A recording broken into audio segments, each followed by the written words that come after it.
Superior Court of the State of California, County of Monterey, Department 17 is now in session. Honorable Judge Halsey presiding. Please be seated and come to order.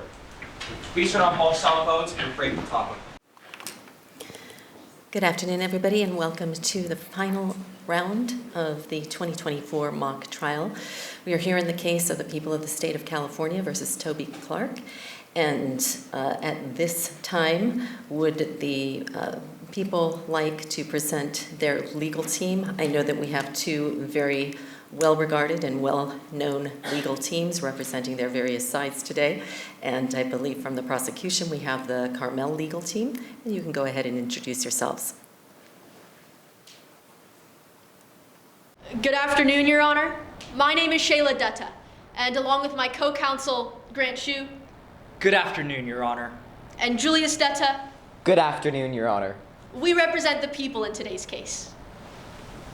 Good afternoon, Your Honor. My name is Daniela Foley, and I'm Jerry Moyed.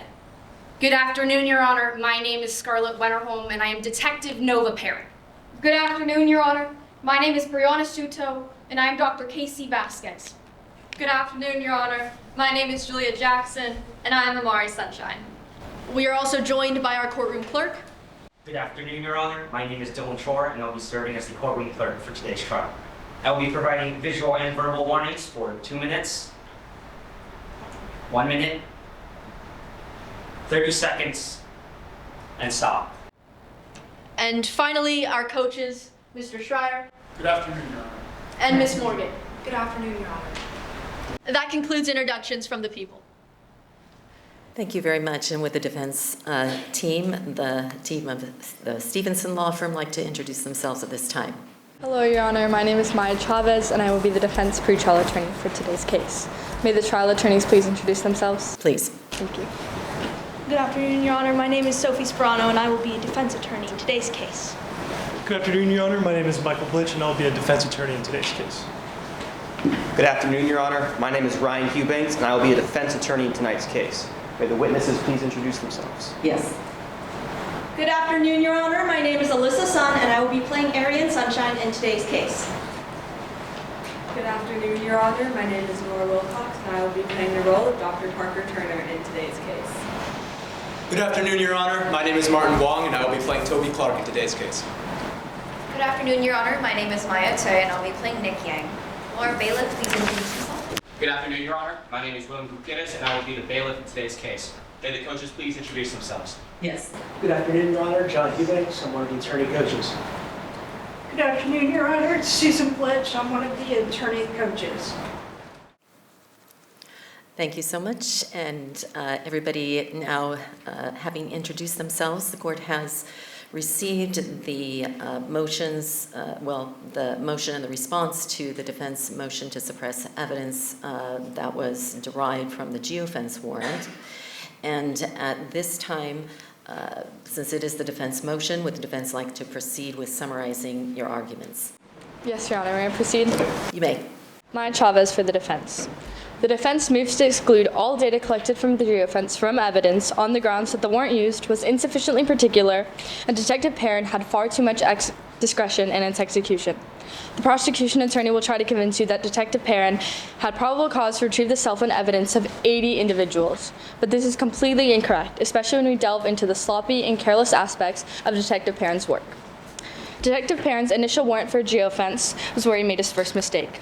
Detective Perrin crafted a warrant that consisted almost the entire hotel, including all 10 floors, and included area outside of the hotel.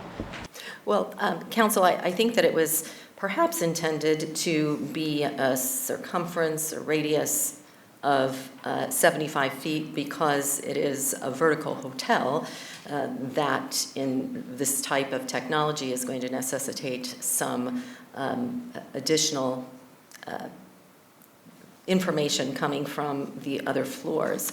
But in that, it was limited in terms of scope regarding time, because it was only for 1 minute, essentially, 11 o'clock, as well as the 75-foot diameter rather than the 194-foot diameter that it was in the Shatry case, wouldn't you say that given the cases that we have before us, the first part of the warrant fell well within what is permitted? Well, Your Honor, I do not believe that the warrant was limited in scope or time, given the fact that it encompassed area that was clearly unrelated to the crime and had zero probable cause of being related to the crime. I believe the streets that it led on to, I believe was Great Avenue and 5th Street, did not have probable cause. All the people walking down the side street had zero probability of being associated with the crime, Your Honor. Additionally, I think Detective Perrin, given his years of expertise, could have crafted the geofence to only encompass Kieran's room or the hallway surrounding. I'm not so sure about that, just given some of the information that was provided.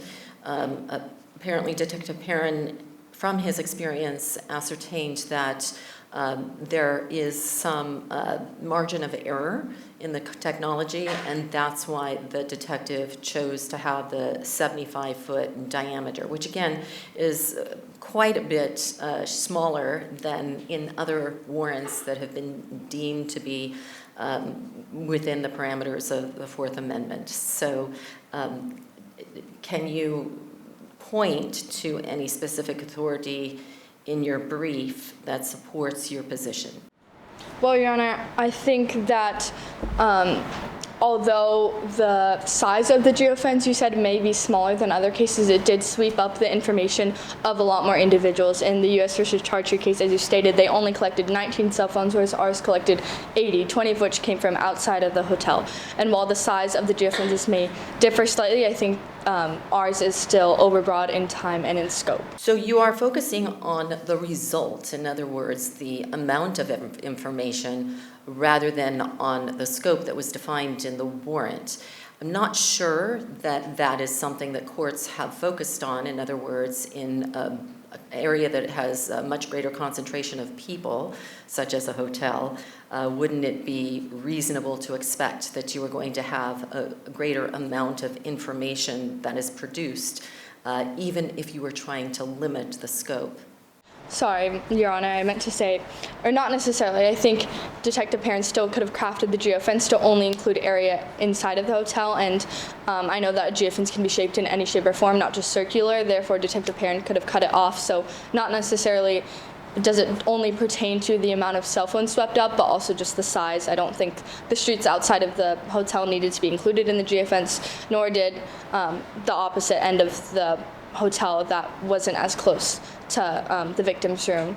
And I think the number of cell phones it swept up isn't necessarily just the outcome, but it also does have to do with the fact that a geofence should be limited by the probable cause in which it is based. And I think that Detective Perrin didn't do a good job of really ensuring that he kept the individuals that were involved with the crime outside of the investigation. Well, Detective Perrin indicated again in the affidavit and in testimony that the reason for the 75-foot diameter was to incorporate the room where the crime occurred, as well as the hallway adjacent to that room where any suspects would have had to have been present. Isn't that very similar to the case of People versus Price, where the warrant circumference or the radius was concentrated on where the crime occurred, which was the front porch of the decedent's home,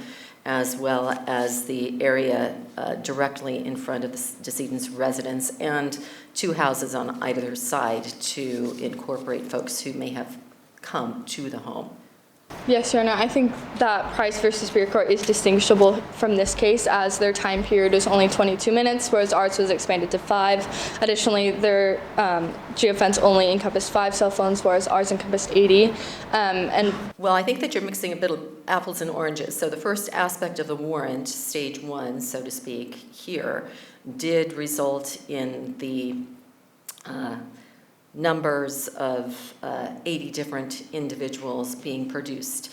However, at that point, it was not 22 minutes as it was in the Price case. It wasn't 4 hours as it was expanded to. The 4 hours expansion only came once the 80 phones were reduced to 5. So it was only 5 individuals' information that was sought in Phase 2. Yes, Sharon, I do think Price is still distinguishable here, given the fact that still they started the time period right when in Price the shooting started, whereas Detective Perrin here started the time of the geofence at 11, even though the victim was alive and talking in the room at the time of 11:10. And I think this is a prime example of Detective Perrin having too much discretion in creating the geofence and not using his knowledge to make it sufficiently particular and tailored to the crime at hand. So are you suggesting that Detective Perrin should have actually had a greater time frame to perhaps have more accurate information? I don't think a greater time frame, rather perhaps start the time frame at 11:10 when they knew the victim was still alive at the time of 11:10 instead of start it at 11 when we know for that 10 minutes from 11 to 11:10 that the victim was still alive and well. You may go ahead and proceed. Thank you, Your Honor. Detective Perrin's initial warrant was where he made his first mistake. Perrin swept up the information of 80 cell phones, 20 of which were from outside of the hotel. This gathering of innocent data of innocent individuals could have easily been prevented if Detective Perrin used more care in his work. Let me just ask you about that, because with regard to folks who are out on the street, is there really an expectation of privacy when we do have surveillance cameras essentially everywhere? So much greater information than an unidentified cell phone number is being ascertained when somebody is out on the street. So it would seem as if that is minimal, if any, infringement on the privacy rights. Well, Your Honor, I do believe that location data is still very personal information, and just by walking past the outside of a hotel or going in and out of your own room on, say, a vacation does not give someone else the right to have your location information. And not just that, but I believe that the first round of the geofence also included calls they were receiving, and I do not think that the people, innocent people just walking by, clearly unrelated to the crime, had given up their right to be included in this investigation. You do keep referring to people, but actually it was you have pointed out that there was some additional information that the detective requested. However, it was still anonymized, so there were no people who were attached to these devices. And would you agree that devices do not have a Fourth Amendment right to privacy? Well, Your Honor, while the devices might not, we all know that people carry around their cell phones like it's themselves, and I think that even though the device is different, it's an extension of the person and still carries a lot of personal information that lies with someone and is able to tell you a lot about someone or their whereabouts or what is going on and who they are talking to, and therefore I think it is still pretty personal information that should not be let out. And can you point to one of the cases perhaps that talks about at this stage that you're talking about, stage 1, where we have completely anonymized data, where it was found to be overbroad to the extent that the warrant was suppressed or the information was suppressed? Well, Your Honor, I think U.S. v. Lofsted does a good job of showing this. Lofsted states that the scope of a warrant, because it was too broad and encompassed too many individuals, was not allowed, and the good faith exception was not allowed. And I think the same can be said for our case. The scope of the warrant was too big and it was too overbroad and contained too many individuals to be allowed. But wasn't the Lofsted case a case that involved one phone, one individual, and the fatality of that particular warrant was that it did not have any time limitation whatsoever, but rather, I think in the words of the court, it allowed the officers to go rummaging through and obtain all of the content of this individual's phone without any limitation that would be consistent with perhaps the time that the alleged crimes were to have occurred. So isn't that a significant difference then from here, where we do have that time limitation? Yes, Your Honor. While I do think the circumstances of Lofsted are slightly different, I think the message from the court in Lofsted does still pertain. They specifically mentioned breadth, which states again that the scope of the warrant must be limited on which the probable cause on which it is based, and I do not think that Detective Perrin did the best of their ability to really focus the geofence on the probable cause on which it is based. All right, you may proceed. Thank you, Your Honor. Despite knowing that Kieran was also alive at the time of 11:10, Detective Perrin made the time period start at 11 p.m. This is a prime example that Detective Perrin had far too much discretion in broadening the fence to gather unnecessary information. Wait a minute.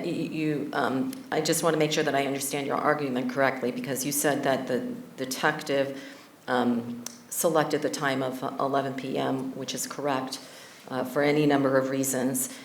But at that point, a magistrate was approving the warrant, so it would not appear that the approval of that phase was necessarily a result of any particular discretion or unchecked discretion on the part of the officer. Would you agree that there was oversight at that juncture? Yes, Your Honor, there was oversight, but I think Detective Perrin still made a mistake in creating the geofence start at 11 p.m. when we knew the victim was alive at the time of 11:10. I think if Detective Perrin wanted to make the geofence really sufficiently particular and only encompass information that was vital to the crime, they could have started the time period at 11:10 p.m. All right, you may go ahead and proceed. Your Honor. Then, without an additional warrant or judicial oversight, Detective Perrin narrowed the list from 80 cell phones to 5, requested location information from these phones, and expanded the window to 4 hours. Information of innocent people, as in the case Groh versus Ramirez, the warrant in our case is completely invalid. The court said that the warrant was invalid as it did not describe the content of the search with sufficient particularity. Well, in that case, it did not state what the subject matter was at all, correct? That was the case that involved a search of a home, and the officers were looking for firearms and other types of weapons, and did not even state in the warrant that that's what they were looking for, whereas here it's very clear that the officer is wanting from Google the information regarding the devices that were in a particular place at a particular time. So isn't that much different than the Groh case? Yes, Your Honor. Well, I think the Groh case is slightly different in not revealing what the content of the search was. I do think it does a good job of showing that despite that, Detective Perrin still did not act in good faith by creating a geofence that was narrowly tailored to only include cell phones that were pertinent to the crime at hand. But you did acknowledge that the detective did reduce from 80 to 5 the information that he was seeking in the second phase. Yes, Your Honor. He did narrow it from 80 to 5, but he did not do this without a second warrant, which I do believe could have been a prime example of him executing good faith, but in not going back to the warrant and ensuring the safety of these 80 to 5 individuals. I think that is a prime example that Detective Perrin did not do the best they could to prevent this misuse of discretion. But don't we have another case that was cited in the points and authorities? That's the People versus Mesa, and that occurred very close in time to this particular case, as you know.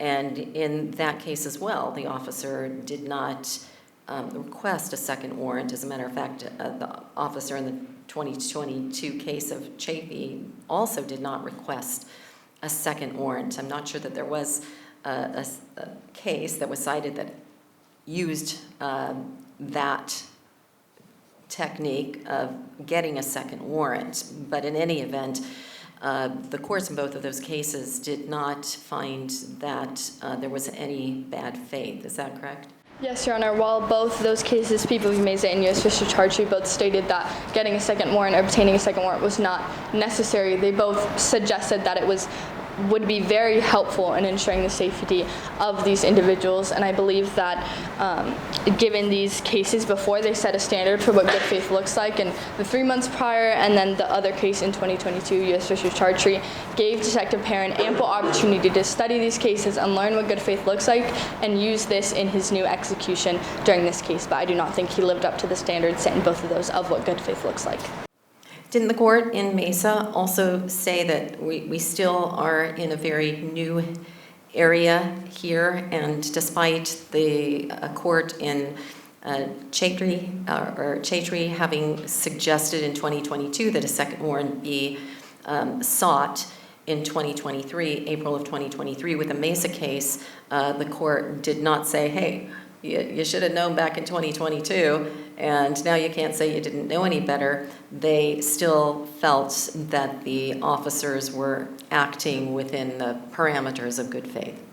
Yes, Your Honor. While those two cases still allowed the officers to continue to practice, with the exception of good faith, I think that given the U.S. versus Chartier case and the People v. Meza case, Detective Perrin should know by now what good faith looks like. I think U.S. versus Chartier set a standard, said strike number 1, it's okay, let this officer go off. People v. Meza was strike number 2 and let the officer go off. Your Honor, I think this is the time, strike number 3, where Detective Perrin needs to be held accountable for his actions, and his bad faith that was executed with the geofence should be punished in this trial.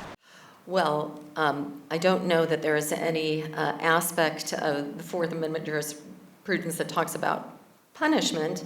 What is discussed is the importance of deterrence of bad faith behavior, but there also is an element of not being a right of a defendant to have information suppressed when there is good faith or when there is not bad faith.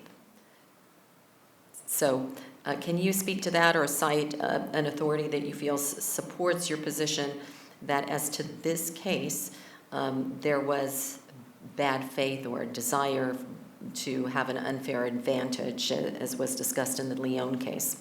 Well, Your Honor, while I think Detective Perrin has 5 past experiences using geofence. Detective Perrin knows what he's doing in executing these warrants. And I think given that Detective Perrin has a standard to live up to that was set in the People v. Meza and the U.S. versus Chartier case. And I think that not going back for a second warrant was a prime example of this far too much discretion. And additionally, setting the time period at 11 p.m. instead of 11:10 was an example of this misuse of discretion, as well as just in general creating the geofence to be overbroad was Detective Perrin not really committing to act in good faith in the execution of the geofence. And you did mention that Detective Perrin does have some experience, having previously sought and received 5 warrants, geofence warrants. So doesn't that undercut your argument that he should have sought a second search warrant because he didn't do so previously, and those warrants were all approved by a magistrate and apparently were not challenged, at least as far as we know? Well, Your Honor, I do not know exactly what his past geofences look like. I do think that Detective Perrin shouldn't be held accountable to the standards of his past geofences, but rather the standards set by these cases we have in front of us, such as People v. Meza and U.S. versus Chartier. And I think that, again, as I said, he did not do all that he could to prevent the sweeping up of innocent data or creating a geofence that was only based on the probable cause around the crime. And so you feel that this is the case, even though the court in Mesa stated or noted that the officers were working with scant judicial precedent and a brand new investigative tool, and therefore fell within the good faith exception to the warrant requirement. And that was just 3 months before this case. So wouldn't that suggest that good faith would apply to this situation, even if, for the sake of argument, the court agrees that the warrant was overbroad? Well, Your Honor, I think, again, given his past experience with geofences, this isn't necessarily a novel technology to Detective Perrin. He's had 5 past uses with it, and he knows what he's doing. Additionally, geofence warrants started to occur a few years ago, and I think we need to start setting a standard for the good faith exception isn't going to continue on forever, and I think this can be a case in which we note that the good faith exception can't continue to be used as this technology becomes more and more incorporated into police use. All right, may proceed. Thank you, Your Honor. The warrant in our case was overbroad. Detective Perrin did not get the approval of a second warrant to gather the location information or to expand the time period of the geofence. Therefore, the warrant is invalid. The court in Grove v. Ramirez also discusses an officer's duty to act in good faith, but Detective Perrin did not do all that he could to craft the geofence to be sufficiently particular and instead created a geofence that entrapped the information of innocent people. The geofence information should be excluded. And just let me ask you about this point. You keep talking about these other people. There were 5 people whose information, somewhat additional information was sought for the expanded time period. the other 75 people's information as to one photograph in time, so to speak, at 11 o'clock, that was anonymized, continued to be anonymized, and therefore most likely nobody even knew that their information had been a part of this particular search. Is that correct? Yes, Your Honor, but I do believe that these 78 uninvolved individuals still should not be included in Detective Perrin's search, especially considering the 5 individuals that he did de-anonymize, 3 of which were clearly unrelated to the crime. I think Detective Perrin could have gone a step further in narrowing his search before de-anonymizing the information of 3 people who were simply staying at the Bells Hotel, enjoying their stay, who had nothing to do with the crime and had all of their information exposed. And so let's go back to the Lyon rule for a moment, because one of the quotes from the Lyon case was where the police act in good faith and based on an invalidated search warrant, the cost of applying the exclusionary rule may be allowing some guilty defendants to go free and generating disrespect for the law. So doesn't that suggest that we have to have a balance? Because we don't want people to feel that if an officer doesn't do exactly what maybe a court would have asked them to do, looking back with 20/20 hindsight when they're in the throes of an investigation, that everybody's going to walk free. Well, Your Honor, yes, I do believe there needs to be balance, but as I stated, Detective Perrin has been working for 10 years. They've executed 5 past due offenses, and I think that Detective Perrin, despite the stress of this case and this investigation, still needed to act in the best way to ensure that the G offense was sufficiently particular and to protect the information of these 78 uninvolved individuals. And I do not think that Detective Perrin did the absolute best they could to prevent this exposure of their information, per se.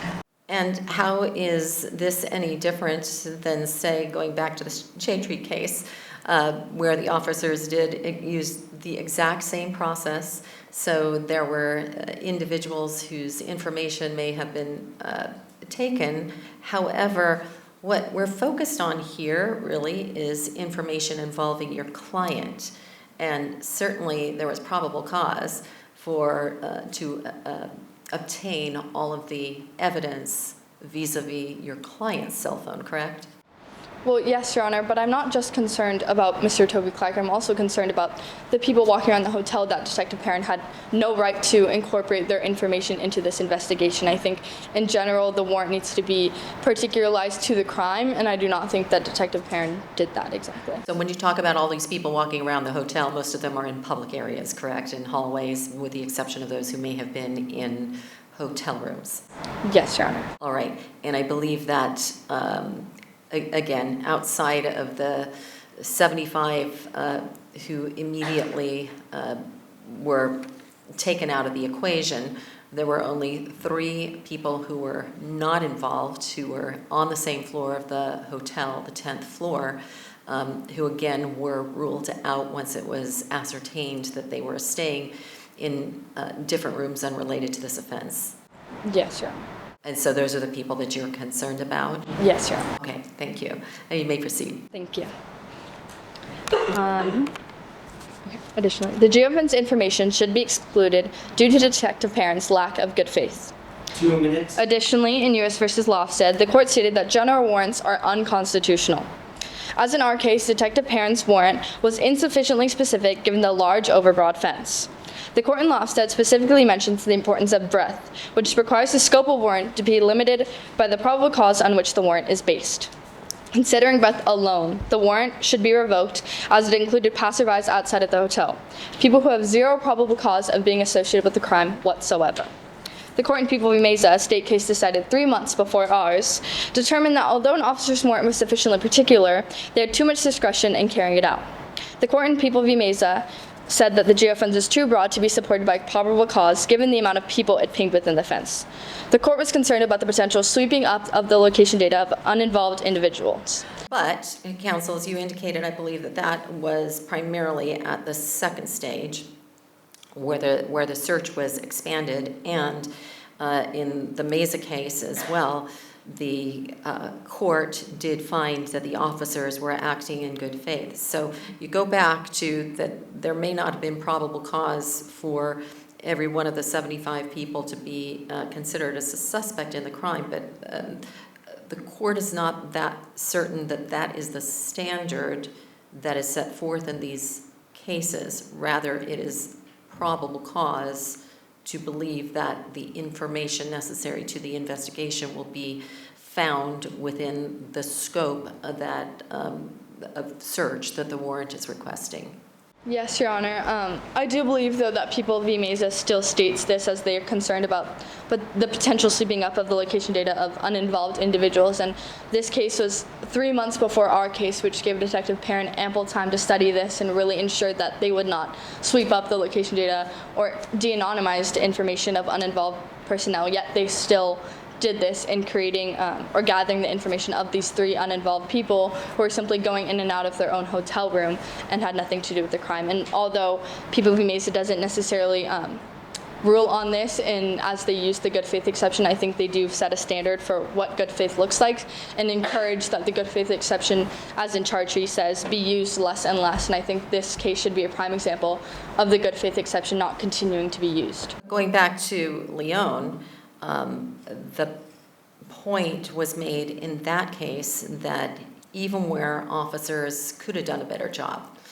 and even where minor errors had been made, that was not going to mean that the warrant would not be valid. Is that correct? Yes, Your Honor. That is what is stated in U.S. v. Leon, but I do not believe that these are minor mistakes created by Detective Perrin. As we stated, he has much experience with these warrants, and I think that gives him an even greater understanding of how geofences work and a greater understanding of how to make them sufficiently particular. And this wasn't a minor mistake of encompassing streets outside of the hotel when he could have simply taken the time to create a geofence and snip off the edges of the geofence that encompass the street. Instead, he picked a circle that was big enough and went with it instead of taking time to carefully craft a geofence that only encompassed information pertinent to the crime. Well, isn't it true that it's unlikely that any geofence would have been able to do that, in part because whatever area was drawn was going to encompass some public hallways. That was what it was intended to do, those hallways adjacent to the place where the murder occurred. So isn't it true that potentially there was going to be some information that was provided, anonymized information, that was not going to be relevant to the investigation? Yes, Your Honor. I think with any geofence, it is said that there is going to be some information, but I think in all of these cases, they state that an officer needs to do the best job to ensure that this number is minimized, that instead of 80 people that's getting de-anonymized, we cut that down by 20, which Detective Perrin could have done if he simply didn't include the area outside of the hotel, or as you stated, a geofence can be shaped in any shape or form, so simply include Kieran's room and the hallway surrounding, instead of including areas of the hotel that were not directly related to the crime. But you would agree that there has been no court that has found or suppressed evidence and granted a motion such as this one based upon facts that are similar to the case here? While there might not necessarily be facts as pertinent to ours, I do believe, as I stated, U.S. versus Lofstad does a good job of opening up the idea that the scope of a warrant should be limited enough, and that if the scope of the warrant is too big, that the good faith exception should not apply. And while the circumstances of that case are different, I do think that the message from that case should still stand in ours today. Thank you. Thank you. May I proceed? Absolutely. Thank you. There is no question that in our case, Detective Perrin swept up the location data of at least 78 uninvolved individuals. People v. Meza does an incredible job of displaying the amount of freedom given to Detective Perrin and his misuse of this discretion. Your Honor, we must consider all aspects of Detective Perrin's work and the circumstances of the warrant. The warrant obtained was overbroad, insufficiently particular, executed not in good faith, and at the expense of uninvolved personnel. The information of the geofence was collected at the hands of Detective Perrin's perfunctory work. Therefore, all evidence from the geofence must not be admitted into evidence today. Thank you, Your Honor.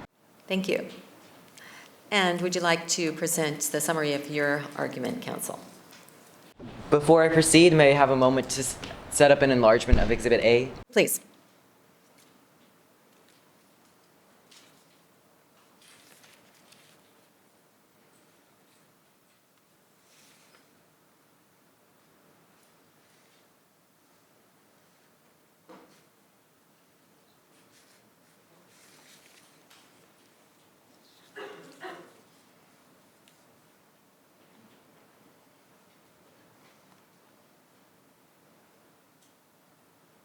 You may proceed.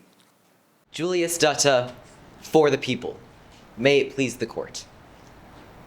During a homicide investigation, police obtained a geofence warrant seeking all cell phones within a 75-foot radius of the murder scene at the time of the murder. Because it is a fact of modern life that people carry cell phones, this warrant was based on adequate probable cause and was particularized to meet the requirements of the Fourth Amendment. We ask that the defendant's motion to quash be denied. On July 17, 2023, the body of Kieran Sunshine was found in his suite at the Bells Hotel. Mr. Sunshine had been stabbed to death with a champagne saber, and the estimated time of death was 11 p.m. Based on this information, Detective Perrin obtained a geofence warrant. And counsel, it looks like that your geofence warrant does in fact incorporate the room where the homicide is alleged to have occurred. But the court does notice that the geofence, I should say really what you would think would be the focus or the center of that circle would be where the crime occurred, whereas your geofence has it really sort of at the edge. And I can understand that part of that may have been to incorporate one or both of the hallways, but it does still seem to encompass a rather large area, such as courtyard, where there wouldn't have been any evidence of the crime. Do you think that perhaps it should have been a bit more focused? No, Your Honor. This geofence was particularized, and it wasn't overbroad, because the detective knew that she had particularized probable cause to Kieran Sunshine's suite in the adjacent two hallways. Therefore, she centered her geofence around those 3 points. But isn't it true that the geofence doesn't have to be a circle? The geofence essentially can be any shape. Is that correct?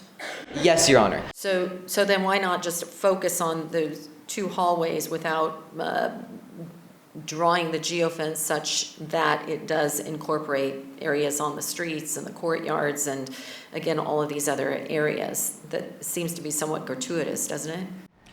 No, Your Honor, because the detective specifically states that when obtaining her geofence, that she accounted for the margin of error, and that is why she made her geofence this specific shape and size. All right, you can go ahead and proceed. Thank you. In matter of search warrant application regarding arson investigation, police sought metadata for 6 separate locations. But each one of those locations, the case indicated, was for a very brief period of time, the time that the arson actually occurred, as well as a very limited area. Is that correct? Yes, Your Honor, the facts stated that it was geographically small and limited in time. However, it is not stated exactly what small and limited in time means. That could range from 5 minutes to an hour for when the arson occurred. Thank you. As in this case, the warrant in matter of search warrant application regarding arson investigation specified the time and location for the geofence data. In upholding the warrant, the court stated that the geographical area was small and limited in time. The same is true here. Detective Perrin limited her search to a 75-foot radius and limited her search to 11 p.m. the night of the killing. Assuming for the sake of argument, particularly because that phase of the search was approved by a magistrate, then how do you justify, given the cases that we have cited, how do you justify the expansion to 4 hours? There was never a second warrant sought to justify that degree of expansion. Is that correct? No, Your Honor. The probable cause that founded the first warrant expanded to the 4 hours because the time of death, as determined by the medical examiner herself, was that 4-hour time period from 10 p.m. to 2 a.m. You may proceed. Furthermore, the facts in today's case are extremely similar to our most recent binding precedent of Price v. Superior Court of Riverside. There, police obtained a geofence warrant due to a drive-by shooting for a 22-minute time period, including the victim's front yard, porch, and the length of 2 houses in either direction. They then expanded the time frame to before and after the 22-minute time period for all of the cell phones within the geofence without obtaining a second warrant. Then they proceeded to de-anonymize 2 of those phones.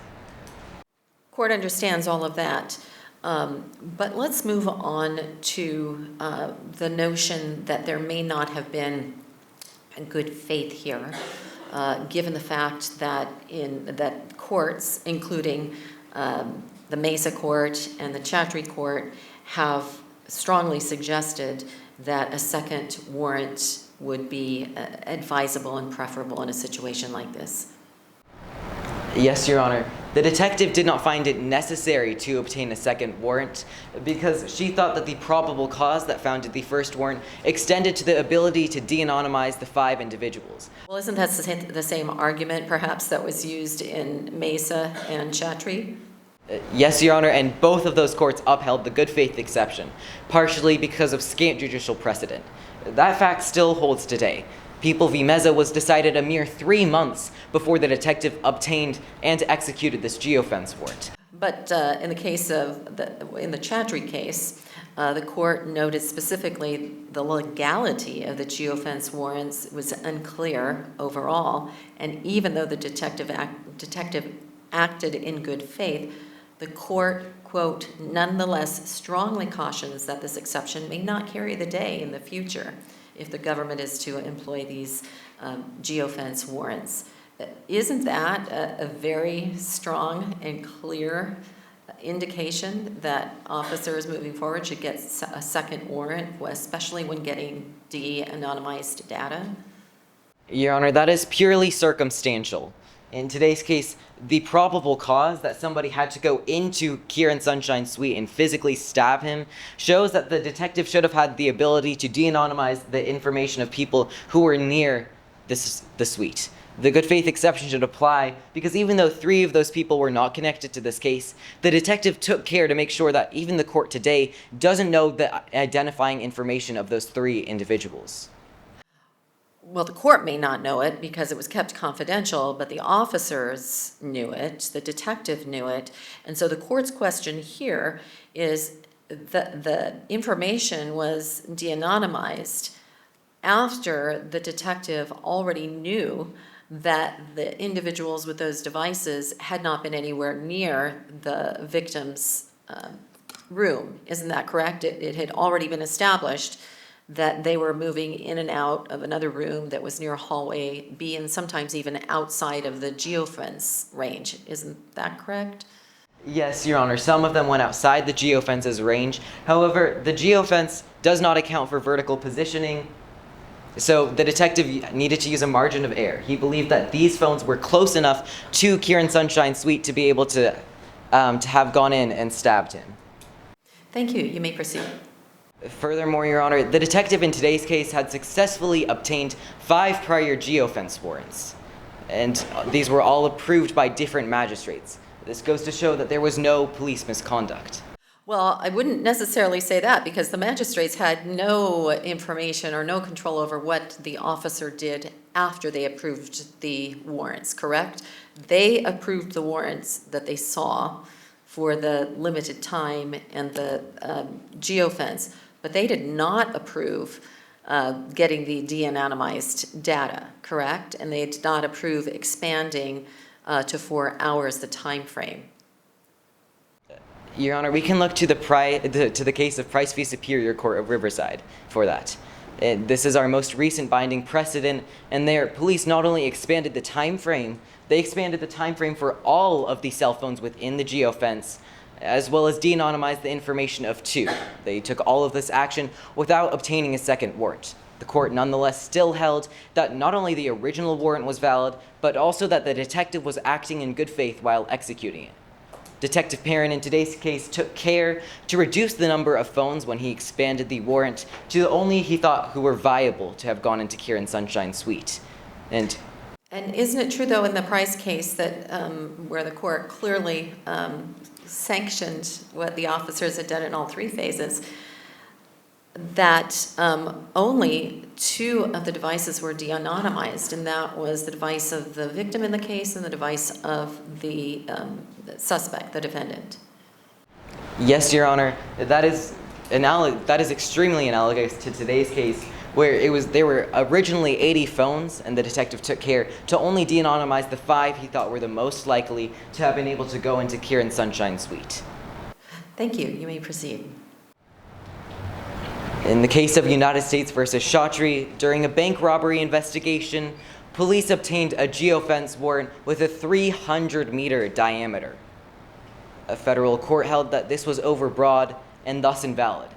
However, the search was upheld under the good faith exception because the police in that case had successfully executed multiple similar warrants and because they had clear probable cause to search the area. But in that case, number one, didn't the facts involve knowledge that the suspects had gone into another building, thus having to incorporate the second building other than the bank? And also, a total of 19 phones were found to have been within that expanded geofence. So much fewer than the 80 phones in this particular case. So isn't that a significantly distinguishable characteristic?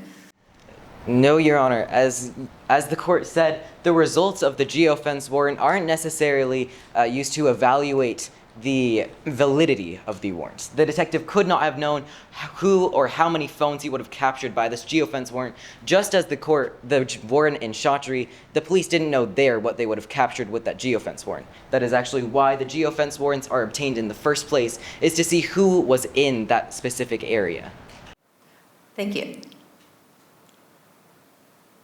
Your Honor, the detective specifically states when obtaining the warrant that this was in part to corroborate or refute possible witness alibis. Therefore, the ability to de-anonymize certain individuals was included within the first warrant, because locational data alone would have been useless for this purpose. Let me just ask you one more question while you're paused for a moment. Going back to the Chaudhry case that you have cited to support your argument that the warrant was within an acceptable scope and that there was a good faith, isn't it true that from the 19, in that case, the detective did narrow the list to 9 users and then ultimately only requested de-anonymized data for those 9 users? Yes, Your Honor. That is exactly what we see in today's case. The detective took care to limit the time frame expansion to only those he thought viable, the 5 phones that we see today. And then he de-anonymized all 5 of those phones because he believed that all 5 were still viable options based on the time frame expansion. He took care to preserve the privacy of all 80 individuals. And do you agree with the court in the Chaudhry case that, in fact, like the Chaudhry case, the warrant here was overbroad and the detective had too much discretion? So do you concede that point? In other words, is your argument more one of good faith? No, Your Honor. The geofence in today's case was not overbroad, as it was based on the particularized probable cause that the detective had by that point, as opposed to United States versus Chaudhry, where they saw geofence data for an entire 2 buildings without particularizing it to the places where they could have been. They sought data for only Kieran Sunshine's room, the 2 adjacent hallways, and limited space in between those. Thank you. You may proceed. Furthermore, Your Honor, the detective in today's case only sought metadata. We can look to Stanford v. State of Texas, in which a warrant sought writings regarding the Communist Party. The Supreme Court overturned this warrant and stated that substantive data is held to a much higher level of particularity than any other types of data. Your Honor, the detective only saw metadata in today's case. There was no substantive data at any step within the process. Are you saying that substantive data would not include other phone numbers that were called from these numbers and the fact that they were either texts or numbers because it's not content? Yes, Your Honor. Substantive data in today's case would have been the substance of any calls or text. However, for 75 of these 80 phones, there was no de-anonymizing information or identifying information for the information to be tied to actual people. Therefore, the Fourth Amendment rights of those people were not violated. Thank you. Because this geofence was sufficiently particular, was within the scope of the probable cause, and because the detective clearly acted in good faith, we ask that you deny the defense's motion. Thank you. Thank you, counsel. And does the defense have a rebuttal at this time? Yes, Your Honor. May I proceed? Please. Thank you. The prosecution states that the geofence was not only particularized, but centered around Kieran's room. But this is completely incorrect, Your Honor. It was not particularized, given the fact that it included area clearly unrelated to the crime, 5th Street and Great Avenue. Additionally, Your Honor, it was not centered around Kieran's room. Rather, as you mentioned, Kieran's room was in the corner of the geofence. Instead, Detective Perrin could have created a geofence that was centered around Kieran's room and only consisted of the hallways around. But what is your response to the argument that, in fact, the geofence was drawn the way it was to incorporate those areas where suspects may have been? So in other words, the 75-foot diameter incorporated the margin of error that Google has indicated it has, and to have moved the circle would have made it incorporate even more irrelevant areas in the street. Wouldn't you agree with that, given the map that we have? Well, Your Honor, I do not think that Detective Perrin necessarily should have moved the geofence, rather created a more pointed geofence that can be shaped in any way or form, and created one that was sufficiently particularized, perhaps cutting off the streets around or only focusing on Kieran's room. You may go ahead and proceed. And the court is very interested in your position with regard to a good faith argument. So even if the court were to agree with you with regard to the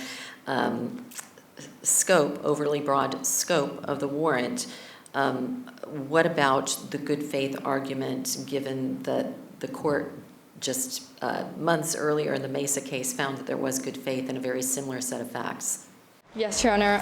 I do believe that Detective Perrin did not act in good faith today in our case. The prosecution states that Detective Perrin didn't find it necessary to go back and get a second warrant. But reviewing the cases we have before us, U.S. v. Chartree and People v. Mesa, Detective Perrin should be studying these cases as a part of their job, as a part of their commitment to being a good police officer and acting in good faith, and that should have transferred that into their work in this case and gone back to the magistrate and got a second warrant. But they did not do this, and I think this is a prime example that they did not do all that they could to act in good faith.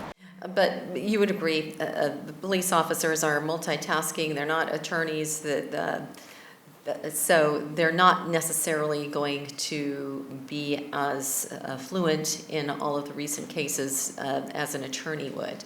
Yes, Your Honor. I know that Detective Perrin is not going to be spending hours reviewing these or is not going to be as well versed, but I do think that as a police officer, he does have a bit of a responsibility to know the rulings that are going on and to improve his own work given these past rulings.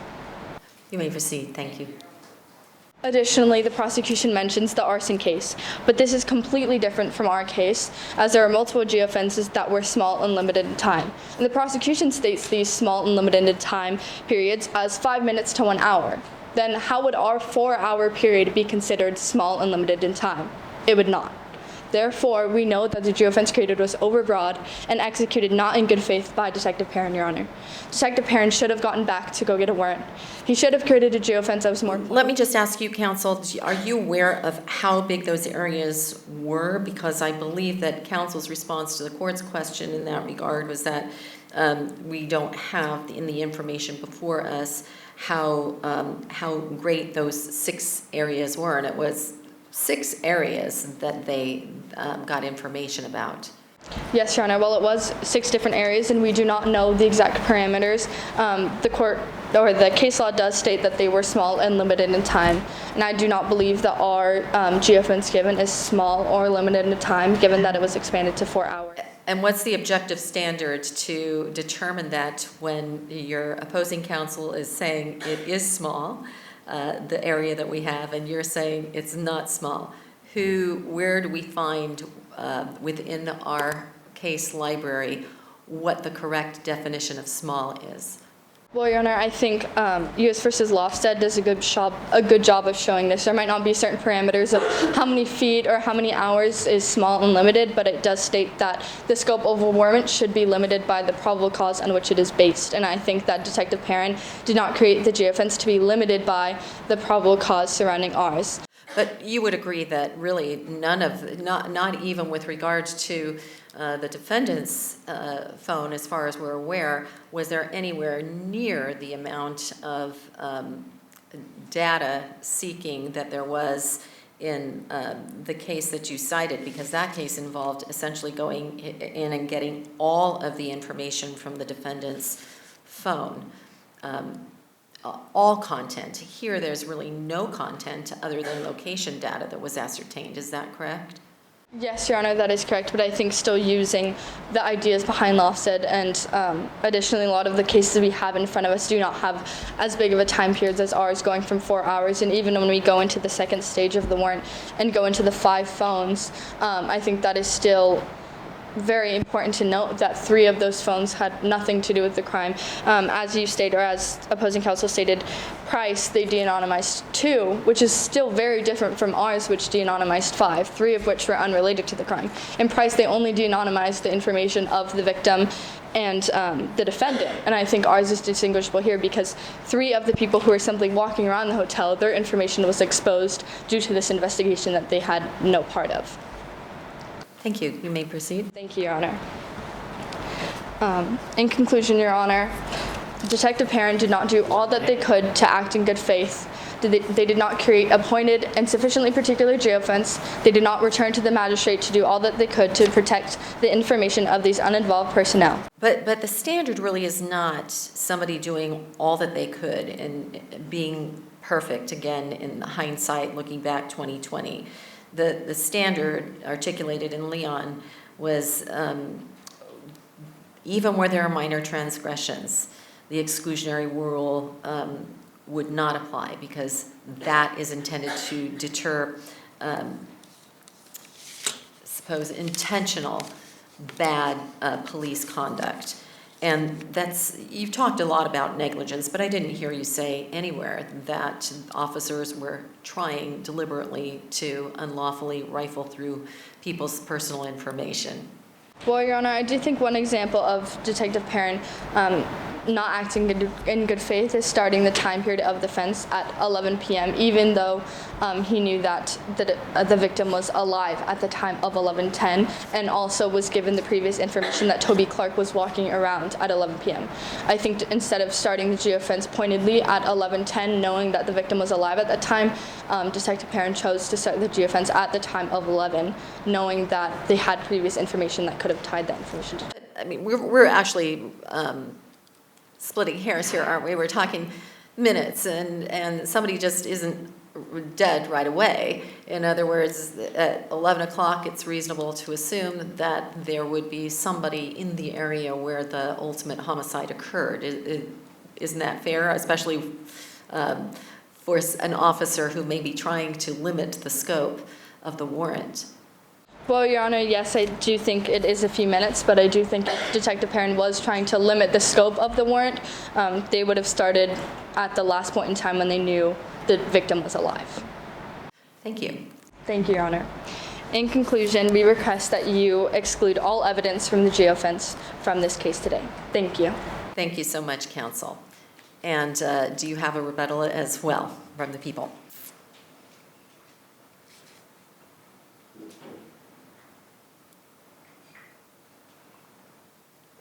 When you asked opposing counsel to state any precedent supporting their position on bad faith, there was simply no precedent that pointed to the fact that Detective Perrin was acting in bad faith. There's only precedent in multiple cases that points to good faith. In all of People v. Meza, United States v. Chaudhry, and Price v. Superior Court of Riverside, it all shows that what Detective Perrin did today was all in good conduct. Let's just unpack that a little bit. So with regard to Chaudhry and Meza, and we've been talking about these cases quite a bit today because those are the geofence cases as well as Price. But in both of those cases, the court gave a very stern warning, as your opposing counsel has indicated. So at what time and at what point does the court say, okay, enough? We've told you time and time again that this is too broad. When are you going to start getting a second warrant or narrowing the focus of your search? Your Honor, that point in time, we don't know exactly when that point in time is. However, there is only 5 cases in our precedent that even pertain to geofences, and they are all within the span of the last 4 years. The most recent one, Price v. Superior Court of Riverside, and the one before that, Meza, and the one before that, Chaudhry, they all ruled in good faith. This scant judicial precedent still applies today. However long it applies for is still unknown. Well, in Price, they didn't really even need to get to the question of good faith. Is that correct? Because the court found that the warrant there was sufficiently narrow. Yes, Your Honor, the court did find that the warrant itself was valid, but they also said at the very end, I believe at the last sentence of the holding, that the detective nonetheless still acted in good faith while executing it, even though they did not return to a magistrate for a second warrant. Okay, so how does that compare to the breadth argument? Because the warrant in that case was much narrower in terms of its breadth than the warrant that we have here.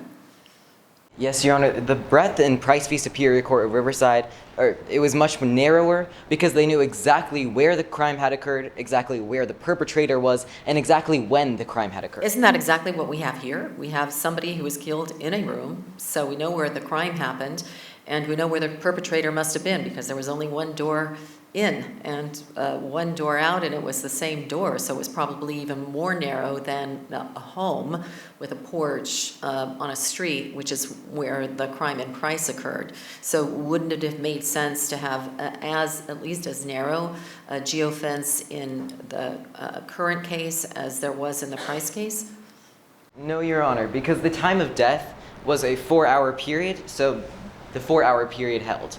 Because this was a dense, urban, highly populated environment, as the detective knew, this made the margin of error much larger than in a place where there is low foot traffic, like Price v. Superior Court of Riverside, and therefore more action had to be taken to make sure that the margin of error didn't affect the search. Thank you. And Your Honor, opposing counsel brought up the cost versus benefit analysis laid out in United States versus Leon. We can see in today's case that the benefit of suppressing the evidence, well, there simply is none. Maybe it would have the detective apply for a second warrant. However, a second warrant wasn't even necessary in today's case. The probable cause that founded the original warrant extended to the ability of the detective to de-anonymize the 5 individuals. So there is no benefit to suppressing the evidence. However, the cost of suppressing the evidence shows that this ping here, number 2, clearly shows that Toby Clark was near or at the murder scene at the time of the murder. So I guess when we're talking about the benefit would be to ensure that there is oversight. So for example, if the court were to find that there was not good faith here, given the precedent that suggests a second warrant should be sought, then wouldn't that have the benefit of making sure that there is judicial oversight for warrants that are asking for even more information, and especially de-anonymized information moving forward? That's the benefit, isn't it? Your Honor, while that may be true, it is stated nowhere directly in our precedent that a second warrant is necessary. And actually, to this fact, there is a clear 3-step process laid out in the pretrial fact situation. And in the second and third steps, where you can broaden or narrow the time frame and you can de-anonymize the information of individuals, it is nowhere stated in there that a second warrant is necessary or even it should be obtained. But then we get back to I believe it was a Chaudhry case that said, we don't know that this is a legal process. This is a process that people have come up with as we are trying to explore this new technology. But doesn't it make good sense as an excess of caution to start following the using the precautions that the courts are suggesting that you use so that you don't find yourself suddenly with a case where you don't have evidence because the court has drawn the line. Your Honor, while that may be true, suppressing the evidence could actually suppress acts of good faith in today's case. The detective took clear steps to limit the intrusiveness of her investigation. She attempted to limit the invasion of privacy as for all of the 80 phones. She made sure to limit her her warrant to the places where she had particularized probable cause and to only extend it outward from there because of the margin of error. She made sure to make her warrant the smallest possible size while avoiding mistakenly ruling out anybody who could have been in Kieran's suite. Detective Perrin was acting in good faith, and the exclusionary rule, as laid out in United States v. Leon, can only be applied if there were acts of bad faith or if the warrant was facially deficient. Thank you. Your Honor, opposing counsel also argued that this case was similar to People v. Meza in the fact that it was overbroad. However, in the case of People v. Meza, it searched multiple locations throughout the span of an entire day. Today's search at the first stage was only 1 minute for a radius of 75 feet, which is smaller than almost any precedent that we have. 30 seconds. The detective in today's case was clearly acting in good faith while executing the warrant. And because they had successfully executed 5 prior geofence warrants, they were simply acting in corroboration with how they had before. For these reasons, we ask that you deny the defense's motion. Thank you. Thank you. All right, and at this time, both sides have submitted, or we have?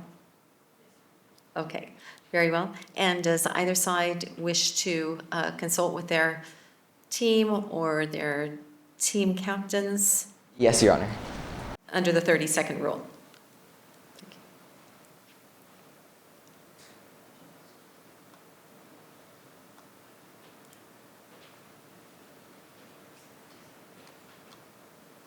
The people see no irregularities. All right, and the defense? No, Your Honor, thank you. All right. Very well. Once again, the court, having reviewed the points and authorities previously, first of all, wants to commend both counsel because your answers and your willingness to answer all of the court's questions have helped to focus the court's thoughts at this particular juncture, and the court recognizes that we are in an evolving area of the law. The court does find that the warrant was overly broad, not necessarily at the outset with the geofence, but the court was extremely concerned with de-anonymizing the 3 phones that apparently suggested had been ruled out as involved in the crime. However, the court also finds that there has not been bad faith in this particular case. The court finds that the officers were not trying to gain an advantage over the defendant. They were certainly not trying to get substantive material from any of the phones, similar to what had occurred in the Loftus case. And so the court is respectfully going to deny the defense's motion to suppress, and the evidence will be admitted at the trial. Thank you. Yes, Your Honor. May we have a moment to rearrange? Yes, please.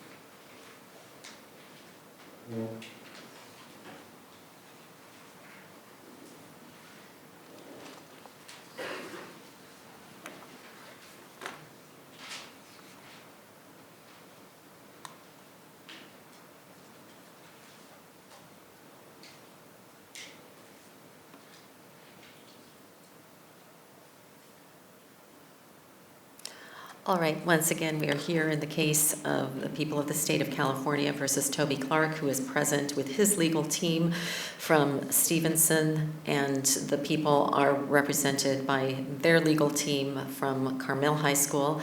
And at this time, both sides are ready to proceed. Yes, Your Honor. The people are ready to proceed. And the defense is ready to proceed? Yes, Your Honor.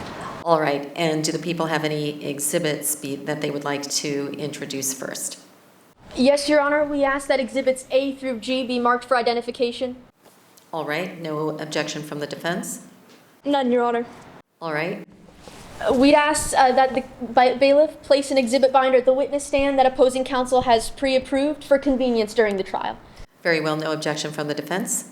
None, Your Honor. All right, so we will ask the bailiff to please place the exhibit binder on the witness stand for the convenience of the witnesses.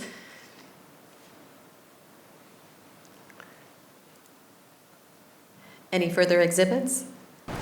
None, Your Honor. And does the defense have any exhibits that they wish to have marked at this time?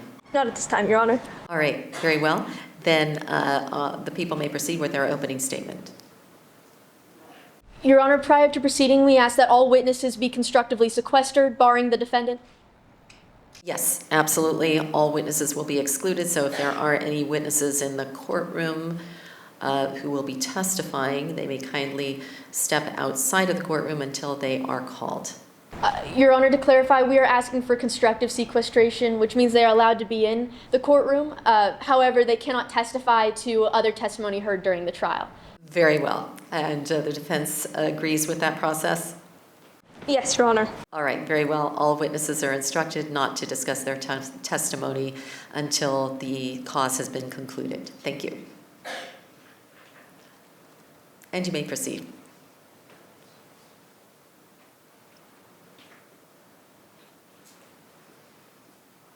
Grant Shu for the people.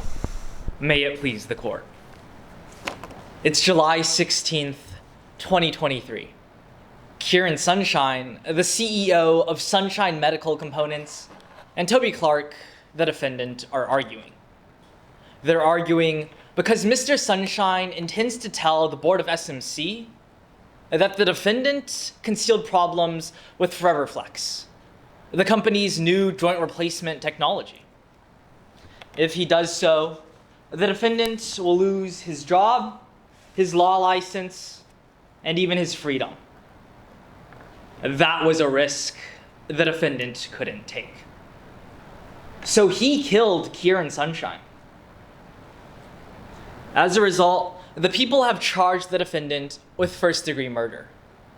To meet our burden, we must prove beyond a reasonable doubt that he did so with premeditation and deliberation. We will meet that burden. Today, you will hear from Jerry Moyed, Kieran Sunshine's personal advisor. She will tell the court that when Mr. Sunshine first found out about the problems with Forever Flex, he wanted to tell the board immediately. The defendant pressured him to do otherwise. Ms. Moyed will also tell the court about an argument she overheard moments before Mr. Sunshine's death. Detective Nova Perrin will describe a champagne saber she recovered from the crime scene. She will also tell the court about a silk scarf she recovered during a search of the defendant's home. She will explain to the court how geofence data places the defendant right outside Kieran Sunshine's room the moment he was murdered. Dr. Casey Vasquez, the county medical examiner, reviewed the physical evidence. She determined that champagne saber to be the murder weapon. You will learn that the defendant's fingerprints were found on that champagne saber. She will also tell the court how fibers from that silk scarf matches fibers found on Kieran Sunshine's suit. Finally, Amari Sunshine, Mr. Sunshine's younger sister, will tell the court about the noticeable tension between the defendant and Mr. Sunshine in the months leading up to Mr. Sunshine's death. Amari Sunshine will also tell the court that she saw the defendant heading towards her brother's room the night he was murdered. At the end of today's case, it'll be clear that if Mr. Sunshine told the board about Forever Flex, the defendant would lose everything. That was a risk the defendant couldn't take. So he killed Kieran Sunshine. We will ask you to find the defendant guilty of first-degree murder. Thank you. Thank you, counsel. And does the defense wish to present their opening argument at this time or after the people's case? At this time, Your Honor. All right, you may proceed. Thank you. On July 16th, sometime after 11 p.m., Kieran Sunshine was murdered in his room at the Bells Hotel, killed with a saber my client gifted him hours earlier. Your Honor, this gift is the only thing tying Toby Clark to the death of Kieran, and the prosecution knows it. The evidence will show that Kieran's killer is his lifelong rival and sibling, Amari Sunshine. Amari was a guest at the Bells Hotel that evening, staying just down the hall from Kieran's room.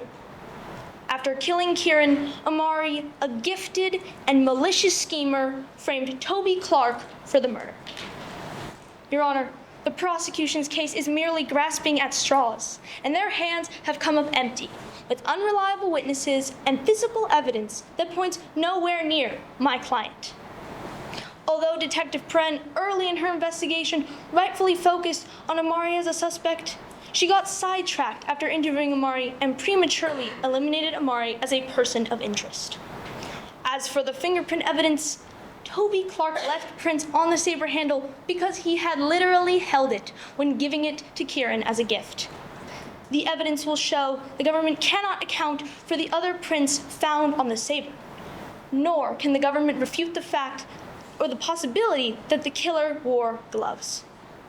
Tonight, you will hear from Arian Sunshine, Kieran's sibling, who will describe Amari's treacherous nature and behavior. Arian will also talk about how Amari coveted the corporate CEO position and was angry when their father bequeathed it to Kieran. Next, you will hear from medical expert Dr. Turner, who will testify to the fact that Toby Clark was physically incapable of wielding the saber in a deadly manner. Then you will hear from Toby himself, who will describe his close relationship with Kieran Sunshine. Toby will also describe his shock and dismay when Kieran blindsided him with the news he would lie to the board about the clinical test results. The evidence will show that Toby spent the rest of that day processing this betrayal and ultimately decided he would retract the product's patent application. Finally, you will hear from Nick Yang, Toby Clark's law school classmate, who will describe Toby's steadfast loyalty and compassion. Your Honor, the prosecution's case is grasping at straws, latching on to whatever they can get their hands on. The evidence clearly points away from my client and towards Amari Sunshine. At the end of this trial, the defense will ask you to find Toby Clark not guilty. Thank you. Thank you, counsel. And you may call your first witness. The people call Jerry Moyed to the witness stand.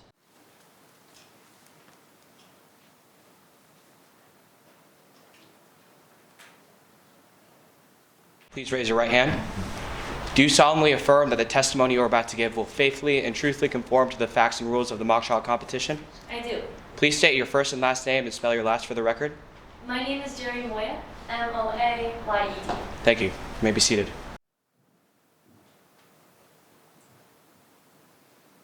You may proceed whenever you're ready.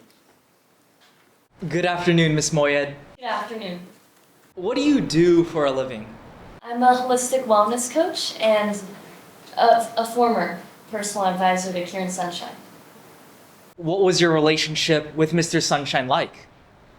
It was amazing. Kieran and I were always really close. We worked together to improve his mental well-being. Do you know Toby Clark? Yeah, I knew Toby. Toby was a lawyer for SMC. Ms. Moyed, I'd like to talk to you about the day of January 3rd, 2023. Did you see Mr. Sunshine that day? I did. I saw Kieran rush into Toby's office and close the door behind him. he didn't come out for a whole nother hour. But when he did, he seemed totally different. Did you ever find out what happened in that meeting? I did. Kieran told me that there was some sort of issue. Objection, Your Honor. Here, sir. Any exception that you would like to state? Yes, Your Honor. This is a statement against interest. May I be heard? You may. Kieran Sunshine, as the CEO of, if this witness would be allowed to testify, she will state that Kieran Sunshine found out about problems with ForeverFlex. As the CEO of Sunshine Medical Components, his admission that there were faults with his own product would absolutely be a statement against interest. All right, and the court does find that that exception would apply here, so the objection is respectfully overruled. Thank you, Your Honor. And you may answer. Well, Kieran told me that there was an issue with one of SMC's new products, ForeverFlex, and that Toby had convinced him to lie to the board about it. Let's talk about the day of July 16th, 2023. Where were you that day? I was inside the Bells Hotel. We were all there getting ready for the upcoming board meeting. What's the first thing you remember that morning? Well, I remember waking up to the sound of shouting coming from Kieran's room. It was Kieran and Toby having some sort of argument. Do you remember what they were arguing about? I do. I heard Toby shout something about how much trouble the two of Objection, them Your would be Honor. in. Hearsay. Would you like to be heard? Yes, Your Honor. This is a statement by Toby Clark. As such, it's an admission by a party opponent. All right, and that exception does apply here, so the exception applies and the objection is respectfully overruled. You may proceed with your answer. Ms. Moyed, I'll ask the question again. Do you remember what they were arguing about? I do. I heard Toby shout something about how much trouble the two of them would be in. Was that the only argument you heard that day? No. Again, later that night, around 11:10, I heard even more shouting coming from Kieran's room. Again, it seemed to be some sort of argument between Toby and Kieran. What did you hear the defendant say this time? I heard Toby shout, "You would ruin everything." Did you see Mr. Sunshine after this? I did. The next morning, Kieran and I had yoga scheduled. I walked into his room.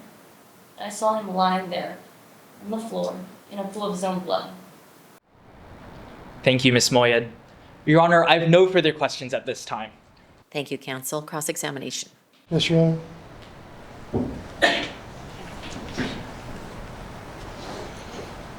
Ms. Moyed, you're a holistic wellness coach, correct? I am.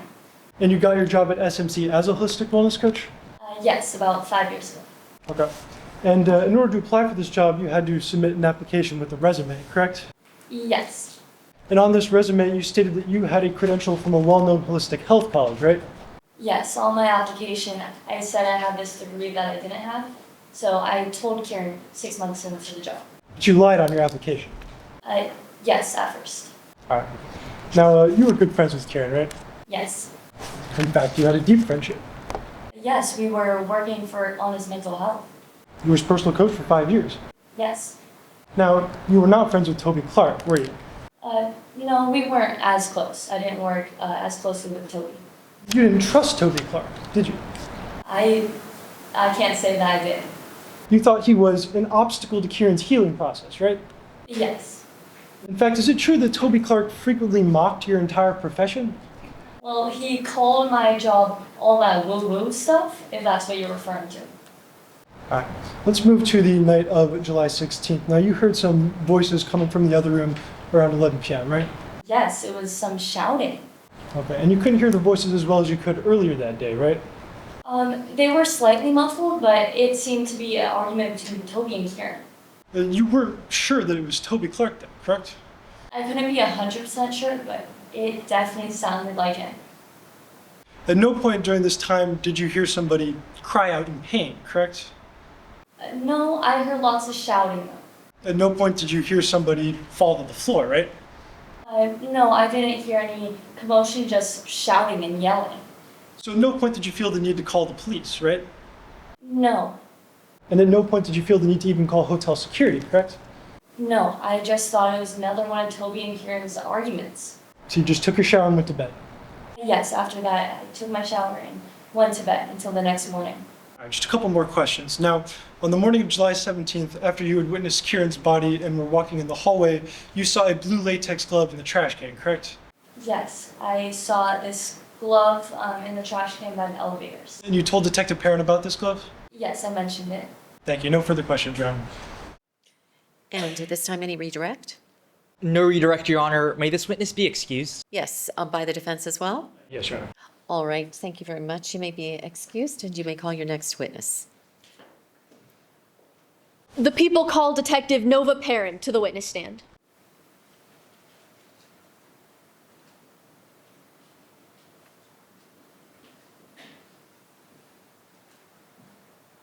Please raise your right hand. Do you solemnly affirm that the testimony you are about to give will faithfully and truthfully conform to the facts and rules of the mock trial competition? I do. Please state your first and last name and spell the last for the record. Nova Perrin, Perren. Thank you. You may be seated. And you may proceed whenever you're ready, counsel. Good afternoon, Detective Perrin. Good afternoon, ma'am. How long have you worked as a detective? I've been a detective with the Kingsley County PD for about 8 years now. What's your role in today's case? Lead investigator. And how are you qualified to act as the lead investigator? I've successfully managed dozens of homicide cases. I'm certified in forensic investigation and analysis, along with geofence technology. Now I'd like to talk about July 17th of 2023. Did you respond to a 911 call from the Bells Hotel that day? I did. And what did you first find when you arrived at the scene? Upon arrival, I was greeted by an individual named Jerry Moyet, who had found the victim's body.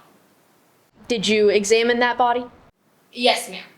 I entered the suite and I found the decedent Kieran Sunshine laying on his back in the living room. There was a wound to his upper right abdomen, and I estimated the time of death to be approximately 11 p.m. the night prior. Detective, did you collect any other physical evidence from the scene?